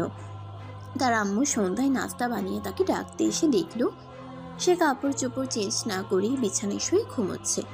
তাই তিনি তাকে ঘুম থেকে ডেকে তুললেন। এই রাজ, কি হচ্ছে তোর? এই সন্ধ্যাবেলায় ঘুমাচ্ছিস কেন? বিছানা ছেড়ে ওঠ, আমি নাস্তা বানিয়েছি, খাবি আয়। উফ আম্মু, প্লিজ ডাকাডাকি করুন, আমার শরীরটা খুব ক্লান্ত লাগছে, আমাকে একটু ঘুমাতে দাও। আর এখন আমি নাস্তা করব না, রাতের খাবার খাওয়ার সময় হলে আমি নিজেই চলে আসব। তখন রাজের আম্মা আর কোনো কথাই বলল না, চুপচাপ সেখান থেকে চলে গেল। কারণ তিনিও বুঝতে পারছেন এই প্রথমবার তাদের ছেলে কোনো একটা কাজ করেছে, তা আবার অফিস সামলেছে। অফিস সামলানোটা এতটাও সহজ কাজ নয়। রাজ ক্লান্ত শরীর নিয়ে ঘুমিয়ে যায়। রাত 10টার দিকে আবারও তার আম্মু তাকে রাতের খাবার খাওয়ার জন্য ডাক দেয়। তখন সে বিছানা ছেড়ে উঠে আর ফ্রেশ হয়ে রাতের খাবার খেয়ে নেয়। তারপর ড্রয়িং রুমে এসে বসে। তখনই তার আম্মু তাকে আবারও বলতে থাকে, কি ব্যাপার বাবা, প্রথম দিনেই অফিস কেমন কাটলো? এই তো ভালোই। আসলে তুমি তো জানোই আমি কাজের পর্যন্ত জানতাম না, কিন্তু ম্যানেজার সাহেব আমাকে সব কিছু বুঝিয়ে দিয়েছে, তাই আমার সেরকম কোনো ঝামেলা হয়নি। তাহলে কি বাবা, এখন থেকে তুই অফিস সামলাতে পারবি? আরে না, এসব তুমি কি বলছো? আমি নিজেকে একদম এসব ঝামেলায় জড়াতে চাই না। যতদিন আব্বু বেঁচে আছে ততদিন আব্বু সব কিছু সামলাবে, আমি নিজেকে কোনো ঝামেলায় জড়াতে চাই না। এখন তো শুধুমাত্র আব্বু বাড়িতে নেই বলেই আমি অফিসে গিয়েছি, তা না হলে কি আমি কখনো অফিসে যেতাম নাকি? কিন্তু বাবা, সেরকমটা বললে হয় নাকি? তুই আমাদের একমাত্র সন্তান, আমাদের যা কিছু আছে সবকিছুর একমাত্র মালিক হলে তুই এখন যদি তুই নিজের সবকিছু গুছিয়ে না রাখিস, সবকিছুর বোঝার চেষ্টা না করিস, তাহলে কবে কি করবি? আমি তো সেটাই বুঝতে পারি না। আম্মু, তোমাকে তো চিন্তা করতে হবে না, যখন যেটা বোঝার তখন আমি সেটা বুঝে নেব। তবে এখন আমি সেই সব কিছুর মধ্যে নিজেকে জড়াতে চাই না, তাই প্লিজ তোমরা আমাকে জোরাজোরি করো না, আমাকে আমার মতো থাকতে দাও। এরপর রাজের আম্মু এই বিষয়ে আর কোনো কথা বাড়ালো না। তারা দুজনে মিলে তারপর অন্য একটা প্রসঙ্গ নিয়ে বেশ কিছুক্ষণ গল্পগুজব করলো আর রাত 11:30টার দিকে নিজেদের রুমে গিয়ে ঘুমিয়ে পড়লো। পরের দিন যথারীতি সকাল 8টার দিকে রাজ ঘুম থেকে উঠে আর তাড়াতাড়ি ফ্রেশ হয়ে নেয় অফিসে যাওয়ার জন্য, আর তারপর নাস্তা করে অফিসে চলে যায়। এভাবেই চলছিল তার দিনগুলো। অপরদিকে তিশা ভার্সিটিতে এসে রাজকে দেখতে না পেয়ে তার খুব খারাপ লাগতো। সে বারবার রাজের সঙ্গে যোগাযোগ করার চেষ্টা করতে থাকে, কিন্তু কোনোভাবেই পেরে ওঠে না। সেদিন ক্লাসে তিশা নিলয়কে বলে, নিলয়, তুমি একবার আমার সঙ্গে আমার কেবিনে এসো তো, তোমার সঙ্গে আমার একটু কথা আছে। নিলয় তখন কোনো কথা না বলে তিশার পিছন পিছন তার কেবিনে চলে আসে, আর তখন তিশা নিলয়কে বলতে থাকে, নিলয়, তুমি আমাকে একটা সত্যি কথা বলবে? হ্যাঁ ম্যাডাম, অবশ্যই। আমি কেন আপনাকে সত্য কথা বলবো না? আপনি আমার ম্যাডাম। আপনার সঙ্গে সত্য কথা বলাটা আমার কর্তব্য। আচ্ছা, তাহলে তুমি আমাকে বলো তো, রাজ কোথায় আছে? আই এম সরি ম্যাডাম, আমি জানি না এ ব্যাপারে কোনো কিছু। দেখো, আমার সঙ্গে একদম মিথ্যা কথা বলার চেষ্টা করবে না। আমি খুব ভালো করে জানি তুমি জানো রাজ কোথায় আছে, কিন্তু তুমি আমাকে এটা বলছো না। তুমি প্লিজ আমাকে এটা বলো, রাজ কোথায় আছে? সে তোমার বেস্ট ফ্রেন্ড, পৃথিবীর কেউ তার খোঁজ না জানলেও তুমি খুব ভালো করেই জানো। না ম্যাম, আমি একদম সত্যি কথা বলছি। আমি কোনো কিছুই জানি না, আর জানলে আমি অবশ্যই আপনাকে বলতাম। বললাম তো আপনি আমার ম্যাম, আমি আপনার কাছে কেন মিথ্যা কথা বলতে যাব? আপনার কাছে মিথ্যা কথা বলার তো কোনো প্রশ্নই ওঠে না। আচ্ছা ঠিক আছে, তাহলে তুমি যাও। কিন্তু ম্যাম, আমি কি আপনাকে একটা প্রশ্ন করতে পারি, যদি আপনি কিছু মনে না করেন? তুমি আবার আমাকে কি প্রশ্ন করবে? আমি তো সেটাই বুঝতে পারছি না। বলো, কি বলবে? না মানে আসলে ম্যাডাম, আপনি তো রাজকে সহ্য করতে পারেন না। আপনি তো সব সময় তাকে মেজাজ দেখান, এমনকি ভার্সিটি থেকে বের করে দেওয়ার হুমকিও দিয়েছেন। কিন্তু আজ এই কয়েকদিন ধরে ভার্সিটিতে না আসায় আপনি তার ব্যাপারে এত খোঁজ খবর কেন নিচ্ছেন? আমার মনে হয় তুমি তোমার সীমা অতিক্রম করে ফেলেছো। তুমি আমার ছাত্র, সেটা তুমি ভুলে গেছো। তাই আমি তোমাকে বলছি, তুমি তোমার সীমার মধ্যে থাকো, সীমা অতিক্রম করার চেষ্টা করো না। হ্যাঁ ম্যাডাম, সেটা তো অবশ্যই। আপনি আমার ম্যাডাম আর আমি আপনার স্টুডেন্ট, সেটা তো অবশ্যই আমাকে মাথায় রাখতে হবে। তবুও রাজ আমার বেস্ট ফ্রেন্ড, তার সম্পর্কে তো আমি সব কিছুই ভালো করে জানি। সে কখনো মেয়েলি ব্যাপারে দুর্বল হয় না। তবে আপনাকে দেখে কেন জানি আমার মনে হচ্ছে আপনি তার প্রতি একটু দুর্বল হয়ে গেছেন। চুপ করো। তুমি যা বলেছো বলেছো, এইসব কথা আর কখনো ভুলেও বলবে না, তাহলে কিন্তু আমি রাজের বদলে তোমাকে ভার্সিটি থেকে বের করে দিতে বাধ্য হব। ঠিক আছে ম্যাডাম, আমি আপনাকে এই ব্যাপারে কোনো প্রশ্ন করব না। তবে আমি এই ভার্সিটি থেকে বের হয়ে চলে যেতে চাই না, কারণ আমার বাবা অনেক স্বপ্ন নিয়ে আমাকে ভার্সিটিতে পাঠিয়েছে পড়াশোনা করার জন্য। তাই পড়াশোনা করাটাই আমার একমাত্র লক্ষ্য। অন্য কোনো দিকে আমি মনোযোগ দিতে চাই না। এই বলে নিলয় তিশা ম্যামের কেবিন থেকে বের হয়ে চলে আসে। সেদিন ভার্সিটি ছুটি হতেই নিলয় বাসে এসে রাজের নাম্বারে ফোন দেয় 2-3 বার। ফোন হওয়ার পর রাজ ফোনটা রিসিভ করে আর বলতে থাকে, কি ব্যাপার দোস্ত, তুই হঠাৎ এই অসময়ে ফোন দিচ্ছিস কেন? তুই তো জানিস আমি অফিসে আছি, একটু কাজের মধ্যে আছি। আরে ভাই, আমাদেরকে মিষ্টি খাওয়ানোর ব্যবস্থা কর, তারপর না হয় কাজ করবি। মানে এসব তুই কি বলছিস? আমি কেন তোকে মিষ্টি খাওয়াতে যাব? তাছাড়া কি এমন হয়েছে যার জন্য তোকে আমার মিষ্টি খাওয়াতে হবে? আমার মনে হয় তোর জন্য ম্যাডামের মনে লাড্ডু ফুটছে, তাই মিষ্টি খাওয়াতে হবে। ধুর, ফালতু কথা বলার আর জায়গা পেলি না। এসব আবল তাবল কথা কোথা থেকে শুনেছিস, আর কেনই বা আমাকে বলছিস? আরে না ভাই, আমি একদম আবল তাবল কথা বলছি না, যা সত্য তাই বলছি, একদম সত্য কথা বলছি। আমার মনে হয় ম্যাম তোর প্রেমে পড়েছে। দেখ, একটাও বাজে কথা বললে কিন্তু আমি তোর সঙ্গে আর কোনো কথাই বলবো না। আমি ভুলে যাব তুই আমার বেস্ট ফ্রেন্ড। হ্যাঁ, আমি খুব ভালো করেই জানি তুই আমার বেস্ট ফ্রেন্ড, আর সেজন্যই বলছি, আমি যা বলছি একদম সত্য কথা বলছি, আমি কোনো মিথ্যা কথা বলছি না। আমার সত্যি মনে হচ্ছে ম্যাম তোর প্রেমে পড়েছে। আমার মনে হয় তুই একটু মেয়াদোত্তীর্ণ গাঁজা খেয়েছিস, আর সেই জন্য এরকম বলছিস। ম্যাম বন্ধু কি আমার প্রেমে পড়তে যাবে? ম্যামের আচার আচরণ দেখে আমার এরকমটাই মনে হচ্ছে, তাই আমি তোকে বলছি। কারণ আমি প্রতিদিনই ভার্সিটিতে যাওয়ার পর ম্যাম আমাকে নিজের কাছে ডেকে নিয়ে প্রশ্ন করে। আরে ভাই, কেউ কারোর ব্যাপারে কোনো কিছু জিজ্ঞাসা করতেই পারে, তার মানে এই নয় যে সে আমার প্রেমে পড়েছে, বুঝতে পেরেছিস? এসব ফালতু কথা বন্ধ কর। এখন আমি অফিসে আছি, অফিসের কাজ করতে দেওয়ার। আগামীকাল শুক্রবার, আগামীকাল আমার বাসায় চলে আসিস, তোর সঙ্গে আড্ডা দেব। এরপর নিলয়কে আর কোনো কথা বলার সুযোগ না দিয়ে রাজ ফোনটা কেটে দেয় আর অফিসে কাজ করতে থাকে। পরের দিন বিকালবেলা নিলয় যথাসময়ে রাজের বাড়িতে চলে আসে। রাজ আর নিলয় দুজনে রাতে রুমে বসে গল্প করছিল। তখনই হঠাৎ কলিং বেলের আওয়াজ শোনা গেল। রাজের আম্মু দরজা খুলে দিল আর দরজা খুলে তিনি তিশাকে দেখতে পেয়ে বললেন, আমি যদি ভুল না করে থাকি তাহলে তুমি আমাদের ম্যানেজারের মেয়ে দিশা না? আন্টি, আপনি একদম ঠিক ধরতে পেরেছেন। তবে আমার আরও একটা পরিচয় আছে। আপনি কিন্তু জানেন না যে আমি আপনার ছেলের ম্যাম হই। ও আচ্ছা, এই ব্যাপার। তাহলে তো খুব ভালোই হলো। তাই তো ফোনের ভিতরে আসো। এই বলে রাজের আম্মু তিশাকে নিয়ে বাড়ির ভেতরে চলে আসলো আর তিশাকে ড্রয়িং রুমে বসতে দিল। তখনই তিশা রাজের আম্মুর কাছে জিজ্ঞাসা করলো, আন্টি, আমি আসলে একটা দরকারে এসেছি। রাজ কয়দিন ধরে ভার্সিটিতে যাচ্ছে না কেন? তার কি কোনো প্রবলেম হয়েছে নাকি? আমি তো তার বন্ধুর সাথে জিজ্ঞাসা করেছিলাম, সে তো বলল কোনো কিছুই জানে না। আসলে মা, তোমার আঙ্কেল কয়দিন ধরে বাসায় নেই। উনি অফিসে একটা কাজের জন্য ইংল্যান্ড গেছে, আর সেই জন্য রাজকে অফিস সামলাতে হচ্ছে। সেই জন্য সে অফিসে যেতে পারছে না। ও আচ্ছা, এই ব্যাপার। যাই হোক আন্টি, রাজ এখন কোথায় আছে? আমি একটু তার সঙ্গে দেখা করতে চাই। তার সঙ্গে আমার একটু জরুরি দরকার আছে। আপনি কি প্লিজ তার সঙ্গে আমাকে একটু দেখা করিয়ে দিতে পারবেন? হ্যাঁ অবশ্য, কেন নয়। তুমি উপরে গিয়ে ডান দিকে 2 নম্বর রুমটায় চলে যাও। সেখানেই রাজ তার বন্ধুদের সঙ্গে বসে বসে আড্ডা দিচ্ছে। তুমি রাজকে সেখানেই পেয়ে যাবে। তিশা তখন আর কোনো কথা না বলে সেখান থেকে সোজা উপরে চলে আসে আর রুমে এসে দেখতে পায় রাজ আর নিলয় দুজনে একসঙ্গে বসে আড্ডা দিচ্ছে। সে রাজকে নিজের চোখের সামনে দেখতে পেয়ে আর কোনোভাবে নিজেকে কন্ট্রোল করতে পারছিল না। তাই সে দূরে গিয়ে রাজকে জড়িয়ে ধরে বলতে লাগলো, তুমি এতদিন আমার সঙ্গে কোনো যোগাযোগ করনি কেন? জানো, তোমাকে দেখতে না পেয়ে আমার কতটা কষ্ট হচ্ছিল। আমি তো ভেবেছিলাম হয়তো তোমার কিছু হয়ে গেছে। তোমাদের বাড়িতে আসারও সাহস পাচ্ছিলাম না, তাই তোমার কোনো খোঁজও নিতে পারছিলাম না। তিশার এমন কর্মকাণ্ড দেখে রাজ আর নিলয় দুজনেই হতবাক হয়ে যায়। তারা কেউ বুঝতে পারছে না কি হচ্ছে এখানে এসব। এদিকে নিলয় তখন অনেকটা লজ্জায় পড়ে যায় আর রুম থেকে বের হয়ে আসছে। এদিকে রাজ তিশাকে নিজের থেকে ছাড়ানোর চেষ্টা করতে থাকে আর বলতে থাকে, আরে ম্যাম, এসব আপনি কি করছেন? আর এসব কি পাগলের মতো আবোল তাবোল বকছেন? আপনার কি মাথা খারাপ হয়ে গেছে নাকি? হ্যাঁ, আমার মাথা একদম ঠিক হয়ে গেছে। আমি তোমাকে দেখতে পাইনি বলে আমার মাথা সত্যিই খারাপ হয়ে গেছে। তুমি কেন এতদিন ভার্সিটিতে যাওনি?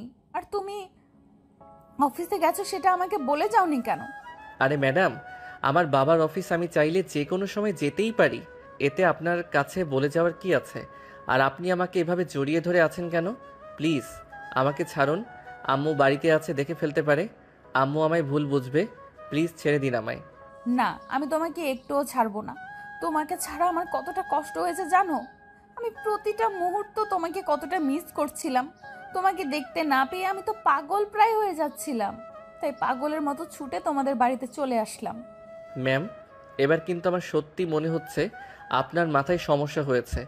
আপনাকে ডাক্তার দেখানো দরকার। প্লিজ আপনি আমাকে ছাড়ুন। আপনি হয়তো ভুলে যাচ্ছেন আপনি আমার ম্যাম আর আমি আপনার স্টুডেন্ট। এভাবে আমাকে জড়িয়ে ধরাটা আপনার একদমই ঠিক হচ্ছে না। কেন? আমি তোমার ম্যাম বলে কি তোমায় ভালোবাসতে পারি না? এটা কি কোনো হাদিসে লেখা আছে নাকি? বিশ্বাস করো, আজ আমি তোমাকে ভালোবেসে ফেলেছি। আমি তোমার প্রেমে পড়ে গেছি। আমি নিজেকে তোমায় বিহীন করতে পারছি না। এই বলে তিশা রাজকে আরো শক্ত করে জড়িয়ে ধরে আর কান্না করতে থাকে। এদিকে রাজ কি করবে কিছুই বুঝতে পারছে না। তিশার এমন কর্মকাণ্ডে সে একদম বাকরুদ্ধ হয়ে গেছে। তারপরও সে তিশাকে নিজের থেকে ছাড়ানোর চেষ্টা করতে থাকে। 2 মিনিট পর সে তিশাকে কোনো রকমে নিজের থেকে ছাড়িয়ে নেয় আর দূরে গিয়ে দাঁড়ায়। ম্যাম, এবার আপনি একটু ঠান্ডা হয়ে বসুন আর তারপর আমাকে বলুন তো আপনার কি হয়েছে। আমি তোমায় ভালোবেসে ফেলেছি। এসব পাগলামো বন্ধ করুন আর কাজের কথা বলুন। আপনি এখানে কেন এসেছেন? আমি একদম পাগলামো করছি না। আমি সত্যিই তোমায় ভালোবেসে ফেলেছি। জানি না কিভাবে আমি তোমার প্রেমে পড়ে গেলাম আর তোমায় এতটা ভালোবেসে ফেললাম। তোমাকে ছাড়া আমি আমার জীবনটা কল্পনাও করতে পারছি না। প্লিজ তুমি আমার ভালোবাসা অ্যাকসেপ্ট করো। আমাকে অবহেলা করো না। আমি তোমার ছাড়া থাকতে পারছি না। খুব কষ্ট হচ্ছে আমার। এদিকে এইসব কথাবার্তা রুমের বাইরে দাঁড়িয়ে দাঁড়িয়ে নিলয় শুনছিল। আর এদিকে রাজ তখনই নিলয়কে রুমে ডেকে নেয় আর বলতে লাগে, ভাই শোন, টাকা যা লাগে সব আমি দিচ্ছি। টাকা নিয়ে তুই কোনো চিন্তা করিস না। কিন্তু তুই ম্যামকে এক্ষুনি আমাদের বাড়ি থেকে নিয়ে যা। এবং কোনো সাইকোলজিস্ট দেখানোর ব্যবস্থা কর। আমি কেন ম্যামকে এখানে নিয়ে যাব?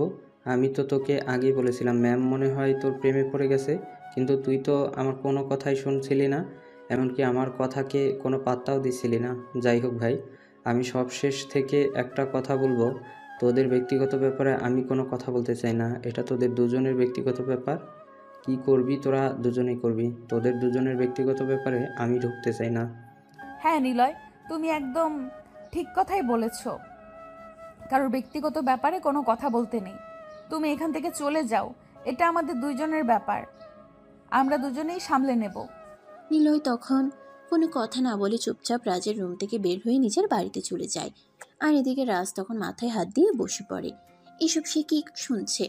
সে তো বিশ্বাসই করতে পারছে না। অবশেষে কিনা ম্যাম তার প্রেমে পড়ে গেল। কি হলো, তুমি এইভাবে চুপচাপ বসে আছো কেন? আমি তোমাকে কিছু বলছি, তুমি আমার কথার কোনো উত্তর কেন দিচ্ছ না? ম্যাম প্লিজ, আমি আপনাকে রিকোয়েস্ট করে বলছি, আপনি এখান থেকে চলে যান দয়া করে। এখানে কোনো ঝামেলা করবেন না। এটা আমার বাড়ি, আর আব্বু আম্মু আমাকে খুব ভালো করে চেনে। তারা খুব ভালো করে জেনে আমি কখনোই খারাপ কোনো কাজ করি না। আমি কি তোমাকে একটা বারও বলেছি তুমি কোনো খারাপ কাজ করেছো? আমি তো তোমাকে একটা বারও বলিনি যে তুমি কোনো খারাপ কাজ করেছো। আমি তো শুধু তোমাকে এটাই বলেছি যে আমি তোমার প্রেমে পড়ে গেছি, আমি তোমাকে ভালোবাসি, আর সবশেষে আমি নিজেকে তোমার ভালোবাসার বন্ধনে আবদ্ধ করে রাখতে চাই। তাহলে এখানে তুমি খারাপ কথা বা খারাপ কাজ কোথা থেকে পাচ্ছ? ম্যাম আপনি সত্যি অন্ধ হয়ে গেছেন। আমি বুঝতে পারছি না আপনি এই কথাগুলো কি করে বলছেন। আমি আপনার ছাত্র হই, সেটা আপনি ভুলেই বা যাচ্ছেন কি করে? কেউ কতটা মেন্টাল হলে নিজের ছাত্রকে এসব কথা বলতে পারে সেটা সত্যি আমার জানা নেই। আমি এক্ষুনি আপনার আব্বুকে ফোন দিচ্ছি। এই বলে সঙ্গে সঙ্গে রাজ তার নিজের মোবাইলটা বের করে তিশার আব্বুকে ফোন দেয় আর বলে, আঙ্কেল আপনি এখানে প্লিজ একবার আমাদের বাড়িতে আসেন। আপনার সঙ্গে খুব জরুরি একটা দরকার আছে, আপনাকে এক্ষুনি আসতে হবে। কিন্তু বাবা, কি হয়েছে সেটা তো তুমি আমাকে বলো। এভাবে হুটহাট করে তুমি আমাকে এত জরুরি তলব কেন দিচ্ছ?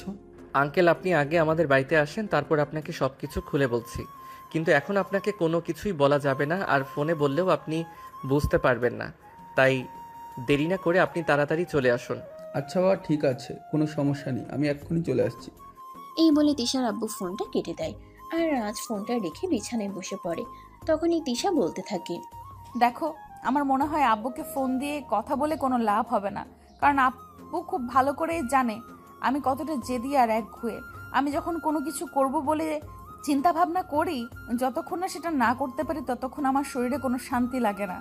আর এখন যখন প্রেম ভালোবাসার মতো বিষয়গুলোতে নিজেকে ইনভলভ করে ফেলেছি, তখন তো মনে হয় আমি কোনোভাবেই নিজেকে সেখান থেকে সরিয়ে আনতে পারবো না। তাই তুমি যাই কিছু করো না কেন, তাতে আমার মনে হয় কোনো লাভ হবে না। তখনই তিশার কথায় রাজ কোনো উত্তর দিল না। সে চুপচাপ বসে রইল। তিশার আব্বুর অপেক্ষা করতে লাগলো। প্রায় আধা ঘন্টা পর তার আব্বু সেখানে এসে উপস্থিত হয় আর রাজকে দেখে তিনি বলতেই থাকেন, কি ব্যাপার বাবা, কি হয়েছে? তুমি এভাবে তাড়াহুড়ো করে আমাকে তোমাদের বাড়িতে ডাকলে কেন? আঙ্কেল এই যে দেখুন, আপনার মেয়ে আমার বাড়িতে আসে, কেন এসেছে সেটা আপনি তার কাছে জিজ্ঞাসা করুন। আর এই জন্যই আমি আপনাকে ডেকে পাঠিয়েছি। কি ব্যাপার তৃষা, তুমি এখানে কেন? আমার জানা মতে তোমার তো এখানে কোনো দরকার নেই, তাহলে কেন এসেছো? আব্বু আমি রাজকে ভালোবাসি, আর আমার ভালোবাসার কথা বলতে এখানে এসেছি। তোমার কি সত্যি সত্যি মাথা খারাপ হয়ে গেছে নাকি? তুমি জানো তুমি কি বলছো এসব উল্টোপাল্টা কথা?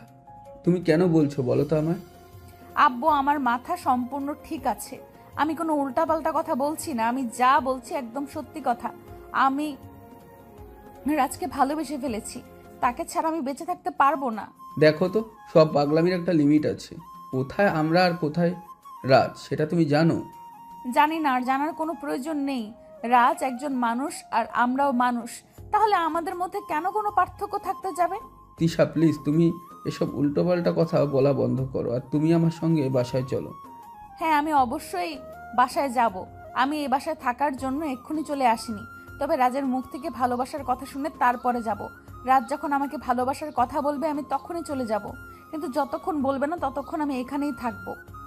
এভাবেই তাদের মধ্যে কথা কাটাকাটি চলতে থাকে। আর তখনই তাদের কথা কাটাকাটির আওয়াজ শুনে রাজের আম্মু সেখানে আসে আর তাদের সবাইকে উদ্দেশ্য করে বলে, কি ব্যাপার, কি হয়েছে তোমাদের মধ্যে? এখানে এরকম চিৎকার চেঁচামেচি আওয়াজ শোনা যাচ্ছে কেন? তোমাদের মধ্যে কি ঝামেলা হয়েছে নাকি? না আন্টি, কোনো ঝামেলা হয়নি। আসলে আমি আপনার ছেলেকে ভালোবেসে ফেলেছি, আর আমার ভালোবাসার কথা বলার জন্যই আপনার ছেলের কাছে এসেছিলাম। আর তখনই আপনার ছেলে আমার বাবাকে ডেকে এনেছে এটা প্রমাণিত করার জন্য আমি নাকি পাগল হয়ে গেছি। মাশাআল্লাহ, আলহামদুলিল্লাহ, তুমি আমার ছেলেকে পছন্দ করে দাও, ভালোবেসে ফেলেছো, এটা তো আমাদের সৌভাগ্যের কথা। তাহলে এখানে ঝামেলা হবার কি আছে? আম্মু, এসব তুমি কি বলছো? তোমারও কি এই মেয়েটার সঙ্গে সঙ্গে মাথা খারাপ হয়ে গেছে নাকি, যে পাগলের মতো কথা বলছো? আমার মাথা খারাপ হতে যাবে কেন? আমি যা বলছি একদম সত্যি বলছি। আর সত্য কথা এটাই যে তিশা যদি তোকে বিয়ে করে তাহলে আমি সবচাইতে বেশি খুশি হব, কারণ আমার মনে হয় তুই একবারও তিশার দিকে ভালো করে তাকাসনি। তৃষা কতটা মায়াবী, সুন্দরী, স্মার্টনেস একটা মেয়ে দেখতে পেয়েছিস তুই? আমার এত কিছু জানার বা দেখার কোনো প্রয়োজন নেই। আমি আমার ভার্সিটির মেয়েকে কি করে বিয়ে করতে পারি, এটা কি বলবে আমায়? তুমি তোমার ভার্সিটির ম্যামকে বিয়ে করতে পারবে না, এটা কোনো হাদিসে লেখা আছে? সেটা বলবে আমায়? দেখুন, আমি আপনার কোনো কথার কৈফিয়ত দিতে বাধ্য নই, কারণ লাইফটা আমার, কি করব না করব সেটা আমার ব্যক্তিগত ব্যাপার। আমি কেন এসব ব্যাপারে আপনার সঙ্গে কথা বলতে যাব? হ্যাঁ, একদমই তাই। আমার লাইফে আমি কি করব না করব সেটাও তো আমার ব্যক্তিগত ব্যাপার। আমার ব্যাপারে কেন অন্য মানুষ নাক গলাবে? আমি তোমায় ভালোবাসি, বিয়ে করতে চাই, এটাই আমার শেষ কথা। এরপর আমি কোনো কথা শুনতে চাই না। কোনো চিন্তা করো না মা, তুমি একদম নিশ্চিন্তে থাকতে পারো। তোমার ভালোবাসার মানুষ কখনোই তোমাকে ছেড়ে যাবে না, আর কখনো তোমাকে ছেড়ে যাওয়ার কথা বলতেও পারবে না তোমার আঙ্কেলের। তোমার আঙ্কেল বাড়িতে আসুক, আমি তোমার আঙ্কেলের সাথে কথা বলে তোমাকে পার্মানেন্টলি এই বাড়িতে বউ করে নিয়ে আসার ব্যবস্থা করছি। কথাটা শোনা মাত্রই তিশা দৌড়ে গিয়ে রাজের আম্মুকে সালাম করে। আর এদিকে রাজ নিজের কপালে হাত দিয়ে বসে পড়ে। তার আম্মু এসব কি বলছে, সে তো বিশ্বাসই করতে পারছে না। এটা তার নিজের আম্মু তো, যে কিনা ভার্সিটির ম্যামের সঙ্গে তার ছেলের বিয়ের কথা বলছে। এগুলো বিশ্বাস করার মতো কথা নয়। তাই রাজ তার আম্মুকে বলতে থাকে, আম্মু প্লিজ, এসব ফালতু কথা বন্ধ করো। একটা মেয়েকে শুধু শুধু আশ্বাস দিও না।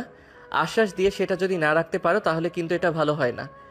তোকে কে বলেছে আমি আশ্বাস দিয়ে রাখতে পারবো না? আমি আশ্বাস রাখতে পারবো বলেই তো কথা দিয়েছি। তৃষা, তুমি আমার সঙ্গে চলো। এই বলে রাজের আম্মু তিশাকে নিয়ে নিজের রুমে চলে আসে। আর তিশাকে নিজের বিছানার উপর বসিয়ে আলমারি থেকে গহনার বক্সটা নিয়ে আসে। তারপর ওখান থেকে একজোড়া হাতের বালা বের করে আর ওগুলো তিশার হাতে পরিয়ে দেয়। দেখো, এগুলো আমাদের বংশের ঐতিহ্য। আমার শাশুড়িকে আমার দাদি শাশুড়ি দিয়েছিলেন, আর তারপর আমার শাশুড়ি আমাকে দিয়েছিলেন, আর এখন দিলে তো তুমি আমার একমাত্র পুত্রবধূ খেতে চলে এসো। তাই এগুলো এখন থেকে তোমার, আমি তোমাকে তোমার ছেলের জন্য বুকিং করে রাখলাম। আপনি সত্যি বলছেন তো আম্মু? আমি কি আমার ভালোবাসাকে পাবো? হ্যাঁ, তুমি অবশ্যই পাবে। তুমি কোনো চিন্তা করো না, তুমি নিশ্চিত মনে বাড়িতে ফিরে যাও। তোমার আঙ্কেল বাড়িতে এসে আমি তোমার আঙ্কেলকে নিয়ে তোমাদের বাড়িতে যাব, আর তারপর বিশাল আয়োজন করে ধুমধাম করে তোমাদের বিয়ের ব্যবস্থা করব। এই বলে রাজের আম্মু তিশাকে নিয়ে ড্রয়িং রুমে আসে। অপরদিকে রাজ আর তিশার আব্বু আগে থেকে ড্রয়িং রুমে বসেছিল। তিশার হাতে বালাজোড়া দেখে রাজ বলল, কি ব্যাপার আম্মু, দাদুর দেওয়া বালাজোড়া ম্যামের হাতে কেন? তিশা এই বাড়ির বউ হতে চলেছে, তাই। মাথা খারাপ হয়ে গেছে তাই এসব পাগলের মতো কথা বলছো? তা না হলে এসব পাগলের মতো কথাবার্তা বলতে পারতে না। তাহলে সুস্থ মানুষের মতো সুস্থ মস্তিষ্কে কথা বলতে। সে তোর যা ভালো মনে হয় তুই তাই মনে করতে পারিস, তাতে আমার কিছু যায় আসে না। যেটা সত্য কথা আমি সেটাই তোকে বলেছি। এখন তুই যদি সেই কথা বিশ্বাস করতে না পারিস তাহলে তো আমার কিছু করারই নেই, আর মেনে নিতে না পারলে আমার কিছু করারই নেই। হ্যাঁ ভাবি, রাজ একদম ঠিক কথাই বলেছে। তিশার এসব পাগলামি প্রশ্রয় দেওয়া আপনাদের একদমই উচিত হয়নি। মেয়েটা আমার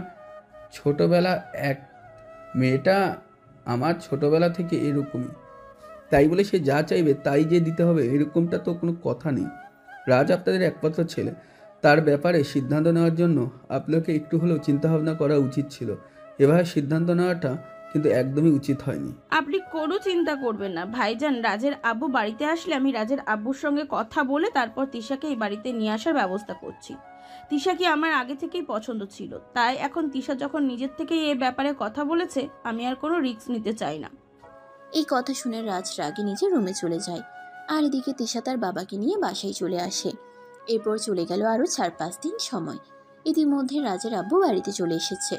রাতের বেলা যখন রাজের আব্বু ঘুমাতে যাবে তখনই রাজের আম্মু সেখানে আসে আর রাজের আব্বুকে উদ্দেশ্য করে বলে, আমি তোমার ছেলের জন্য বিয়ের সম্বন্ধ করেছি, আশা করি এতে তোমার সম্মতি পাবো।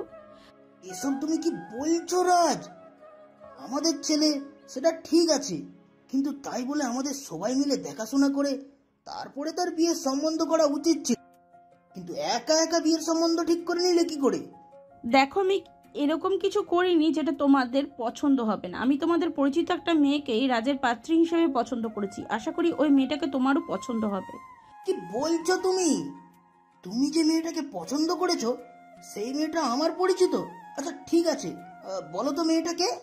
মেয়েটা অন্য কেউ নেই, মেয়েটা তোমার অফিসের ম্যানেজারের মেয়ে। মেয়েটাকে আমি প্রথম দেখেছিলাম সেদিনই আমার পছন্দ হয়েছিল, কিন্তু কোনো কথা বলতে পারিনি। এখন দেখলাম মেয়েটা নিজেই তোমার ছেলেকে পছন্দ করে, তাই আমি মেয়েটাকে কথা দিয়েছি তাকে এই বাড়ির বউ বানিয়ে আনবো। এবার তুমি আমাকে এটা বলো যে এই বিয়ের ব্যাপারে তোমার কি মতামত? তুমি তো খুব ভালো করেই জানো আমি কখনো তোমার মতামতের বিরুদ্ধে যাই না। আমি সব সময় তোমার মতামতকে গুরুত্ব দেই এবং তোমার মতামতকে যথেষ্ট সম্মান প্রদর্শন করি। তাই তুমি যেটা ভালো মনে করো সেটাই করো, এ ব্যাপারে আমি তোমাকে কিছুই বলবো না। আচ্ছা ঠিক আছে, কোনো সমস্যা নেই। তাহলে একটা কাজ করো, তুমি কালকেই একবার আমার সঙ্গে তিশাদের বাড়িতে চলো। আমরা তার আব্বুর সঙ্গে বসে সরাসরি কথা বলতে চাই। এর পরের দিন রাজের আব্বু আম্মু সকালবেলা ঘুম থেকে উঠেই রাজকে বলে, রাজা, তুমি তো জানোই তোমার মা তোমার বিয়ের সম্বন্ধ করছে, তাই আজ তুমি আমাদের সঙ্গে ওখানেই যাবে। আব্বু, আমি এটা কখনোই করতে পারবো না, কারণ উনি আমার ভার্সিটির মেয়ে। এটা করলে আমার মান সম্মান সব চলে যাবে। তাছাড়া এই মেয়ের মধ্যে কি এমন আছে যার জন্য এই মেয়েকে আমার বিয়ে করতে হবে?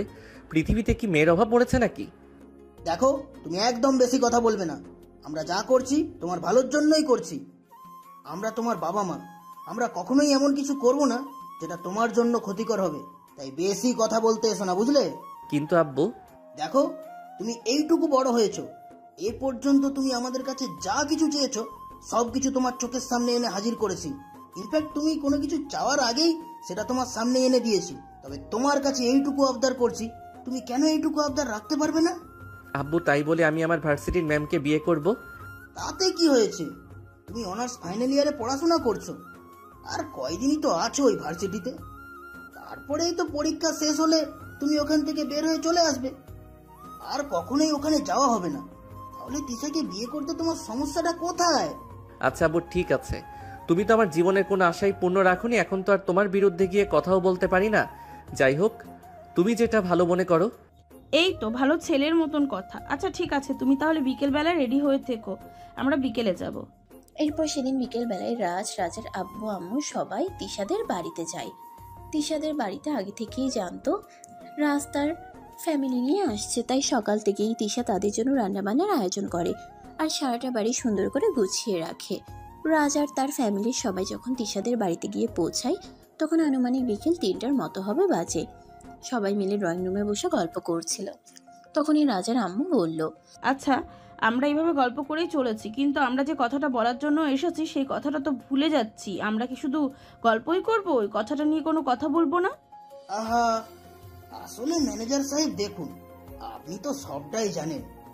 এখন তো আর নতুন করে কিছুই বলার নেই, তাই আপনার সঙ্গে বিয়ের পাকা কথাটা বলতে আসলাম।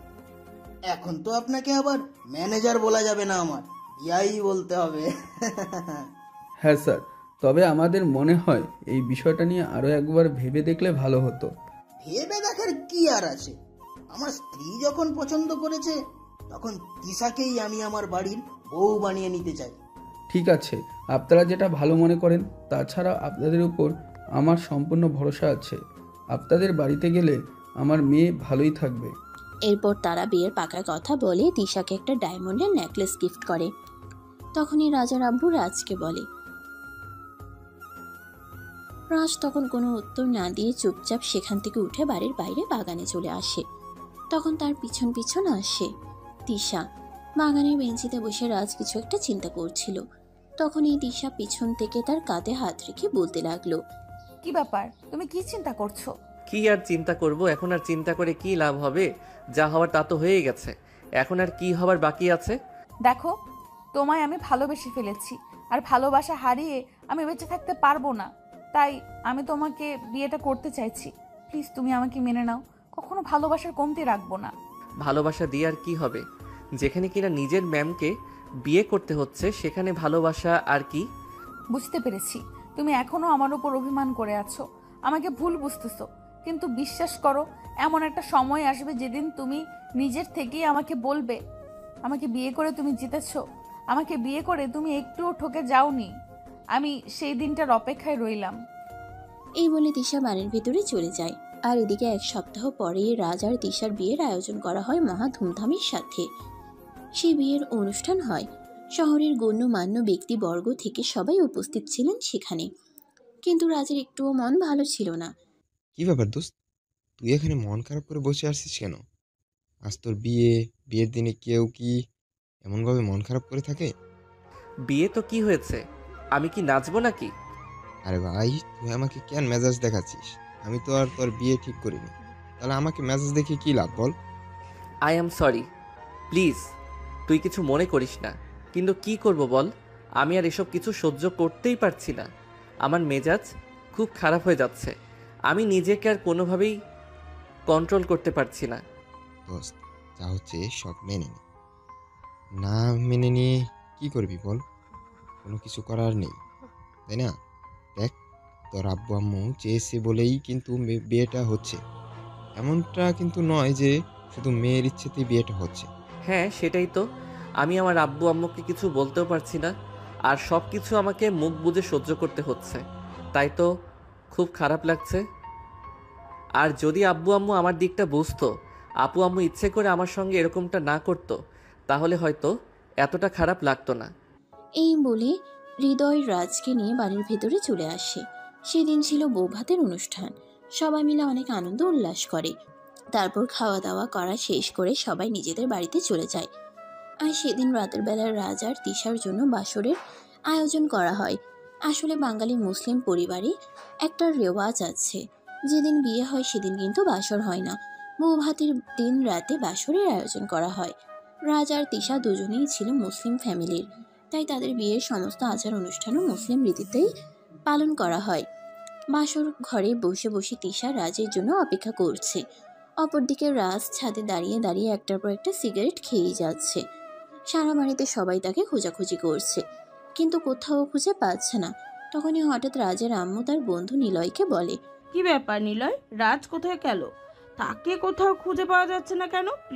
প্লিজ একবার তোমরা ওকে খুঁজে দেখো, ও কোথায় গিয়েছে। রাত 11টা বেজে গেছে, ওকে কোথাও খুঁজে পাওয়া যাচ্ছে না। এই কথাটা যদি ওর আব্বু জানতে পারে তাহলে খুব রাগারাগি করবে।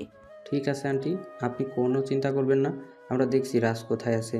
আপনি একটু অন্য কোথাও রিল্যাক্সে বসুন।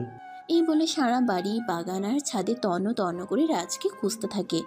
তখনই হঠাৎ নিলয় দেখতে পায় রাজ ছাদের এক কোণায় দাঁড়িয়ে দাঁড়িয়ে সিগারেট খাচ্ছে। তখনই নিলয় তার পাশে গিয়ে দাঁড়ায় আর বলে, কি ব্যাপার দোস্ত, তুই এখানে কি করছিস? আমরা সবাই তোকে খুঁজতেছি, কোথাও তোকে খুঁজে পাওয়া যাচ্ছে না, আর তুই এখানে দাঁড়িয়ে দাঁড়িয়ে সিগারেট খাচ্ছিস? হ্যাঁ তো কি হয়েছে, তাছাড়া তোরা আমাকে খুঁজবি কেন? আরে ভাই, তুই কি ভুলে গেছিস নাকি আজ তোর বাসর রাত? তাই তো তোকে খুঁজতেছি। এছাড়া কি তোকে খোঁজার অন্য কোনো কারণ আছে নাকি? তাড়াতাড়ি নিচে আয়।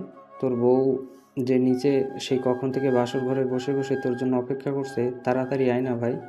আমি যাব না, আমার কোনো কিছু ভালো লাগছে না। কেন আমার সঙ্গে এরকম হলো আমি কোনো কিছুই বুঝতে পারছি না। ভাই, তোর দুটো পায়ে ধরি, তুই আমাদের সঙ্গে নিচে চল।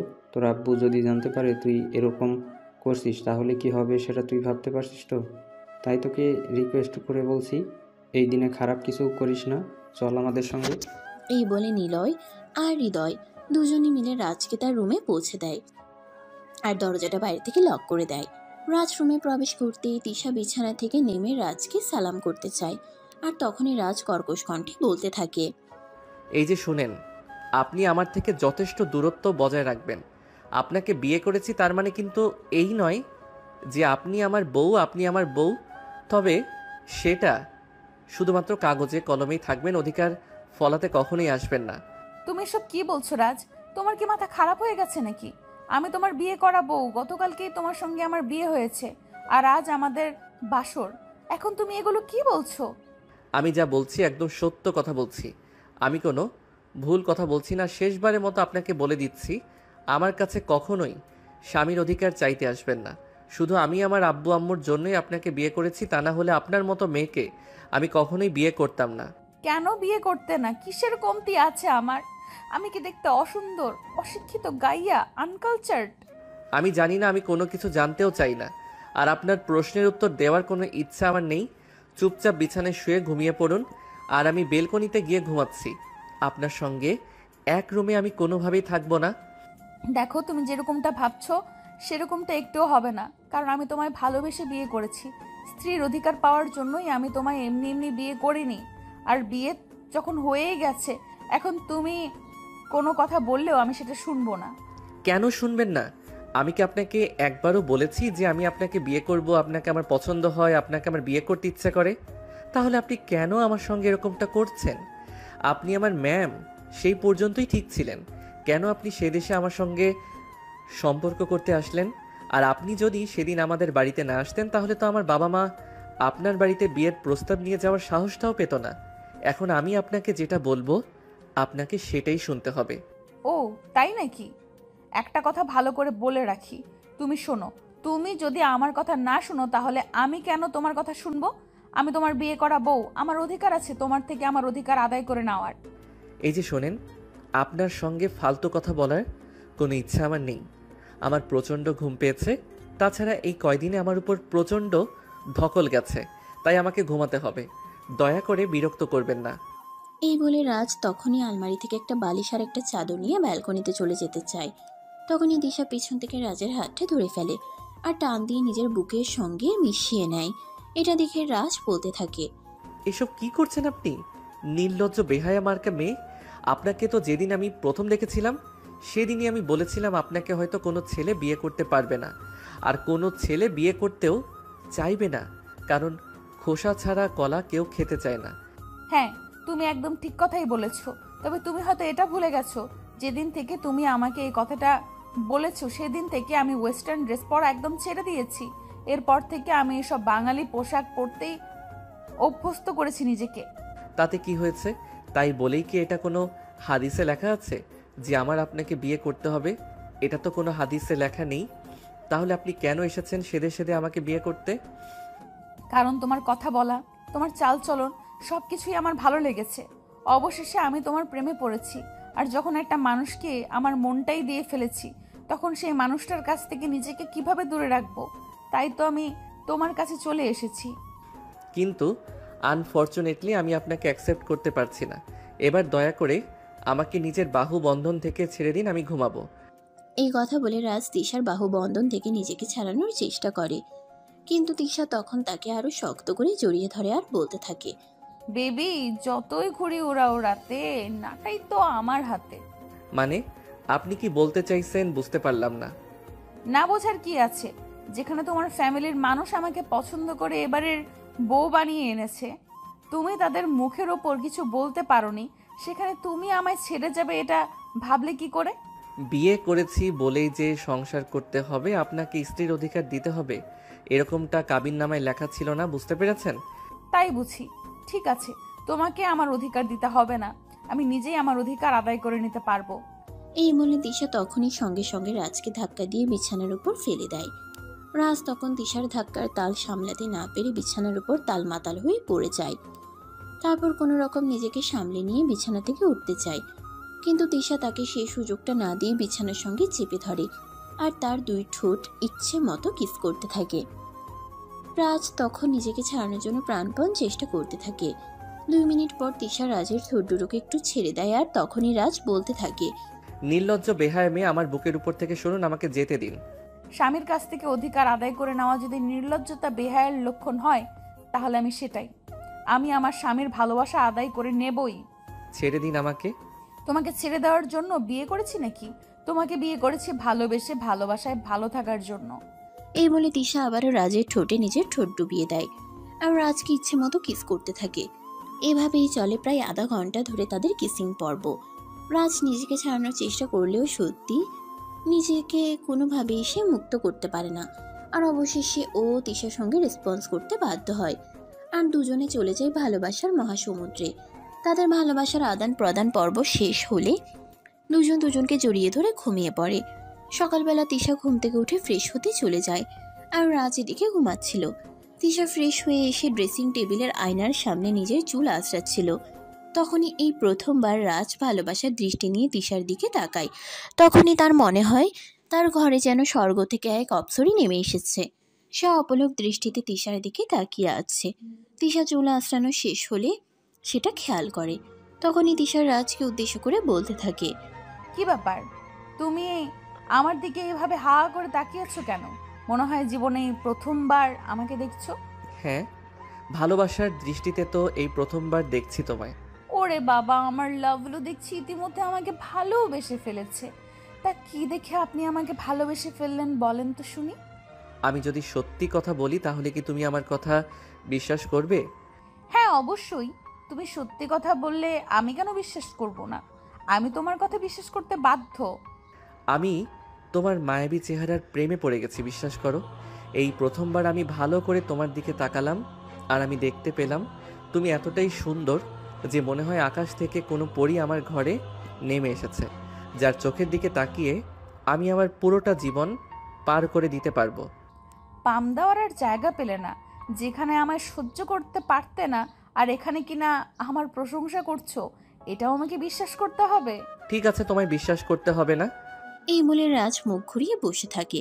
তখনই তিশা সেখান থেকে রাজের কপালে আলতো করে একটা ভালোবাসার পরশ এঁকে দিয়ে বলতে থাকে, তাহলে বলো ভালোবাসো আমায়।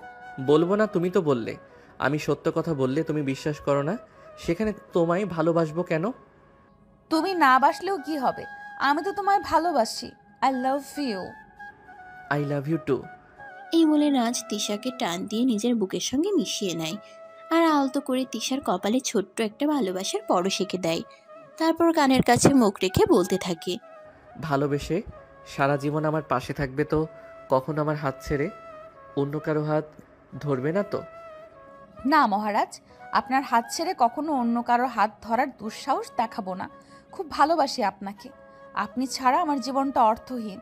তাই তো সব কিছুর বিরুদ্ধে গিয়ে আপনাকে ভালোবাসার কথা বলেছি। আপনি ছাড়া আমার জীবন মরণ সমান। বলতে না বলতেই রাজ তিশার ঠোঁটে নিজের ঠোঁট ডুবিয়ে দেয়। আর তারপর চলতে থাকে তাদের ভালোবাসার আদান প্রদান পর্ব। তো ভিউয়ার্স, আমাদের আজকের গল্পটা এই পর্যন্তই ছিল। গল্পটা আপনাদের কাছে কেমন লেগেছে নিশ্চয়ই ছোট্ট একটা কমেন্টে জানাবেন। সবাই ভালো থাকবেন, সুস্থ থাকবেন। আবারও দেখা হবে নতুন কোনো ভালোবাসার গল্পে। সে পর্যন্ত সবাই অপেক্ষা করুন। আল্লাহ হাফেজ।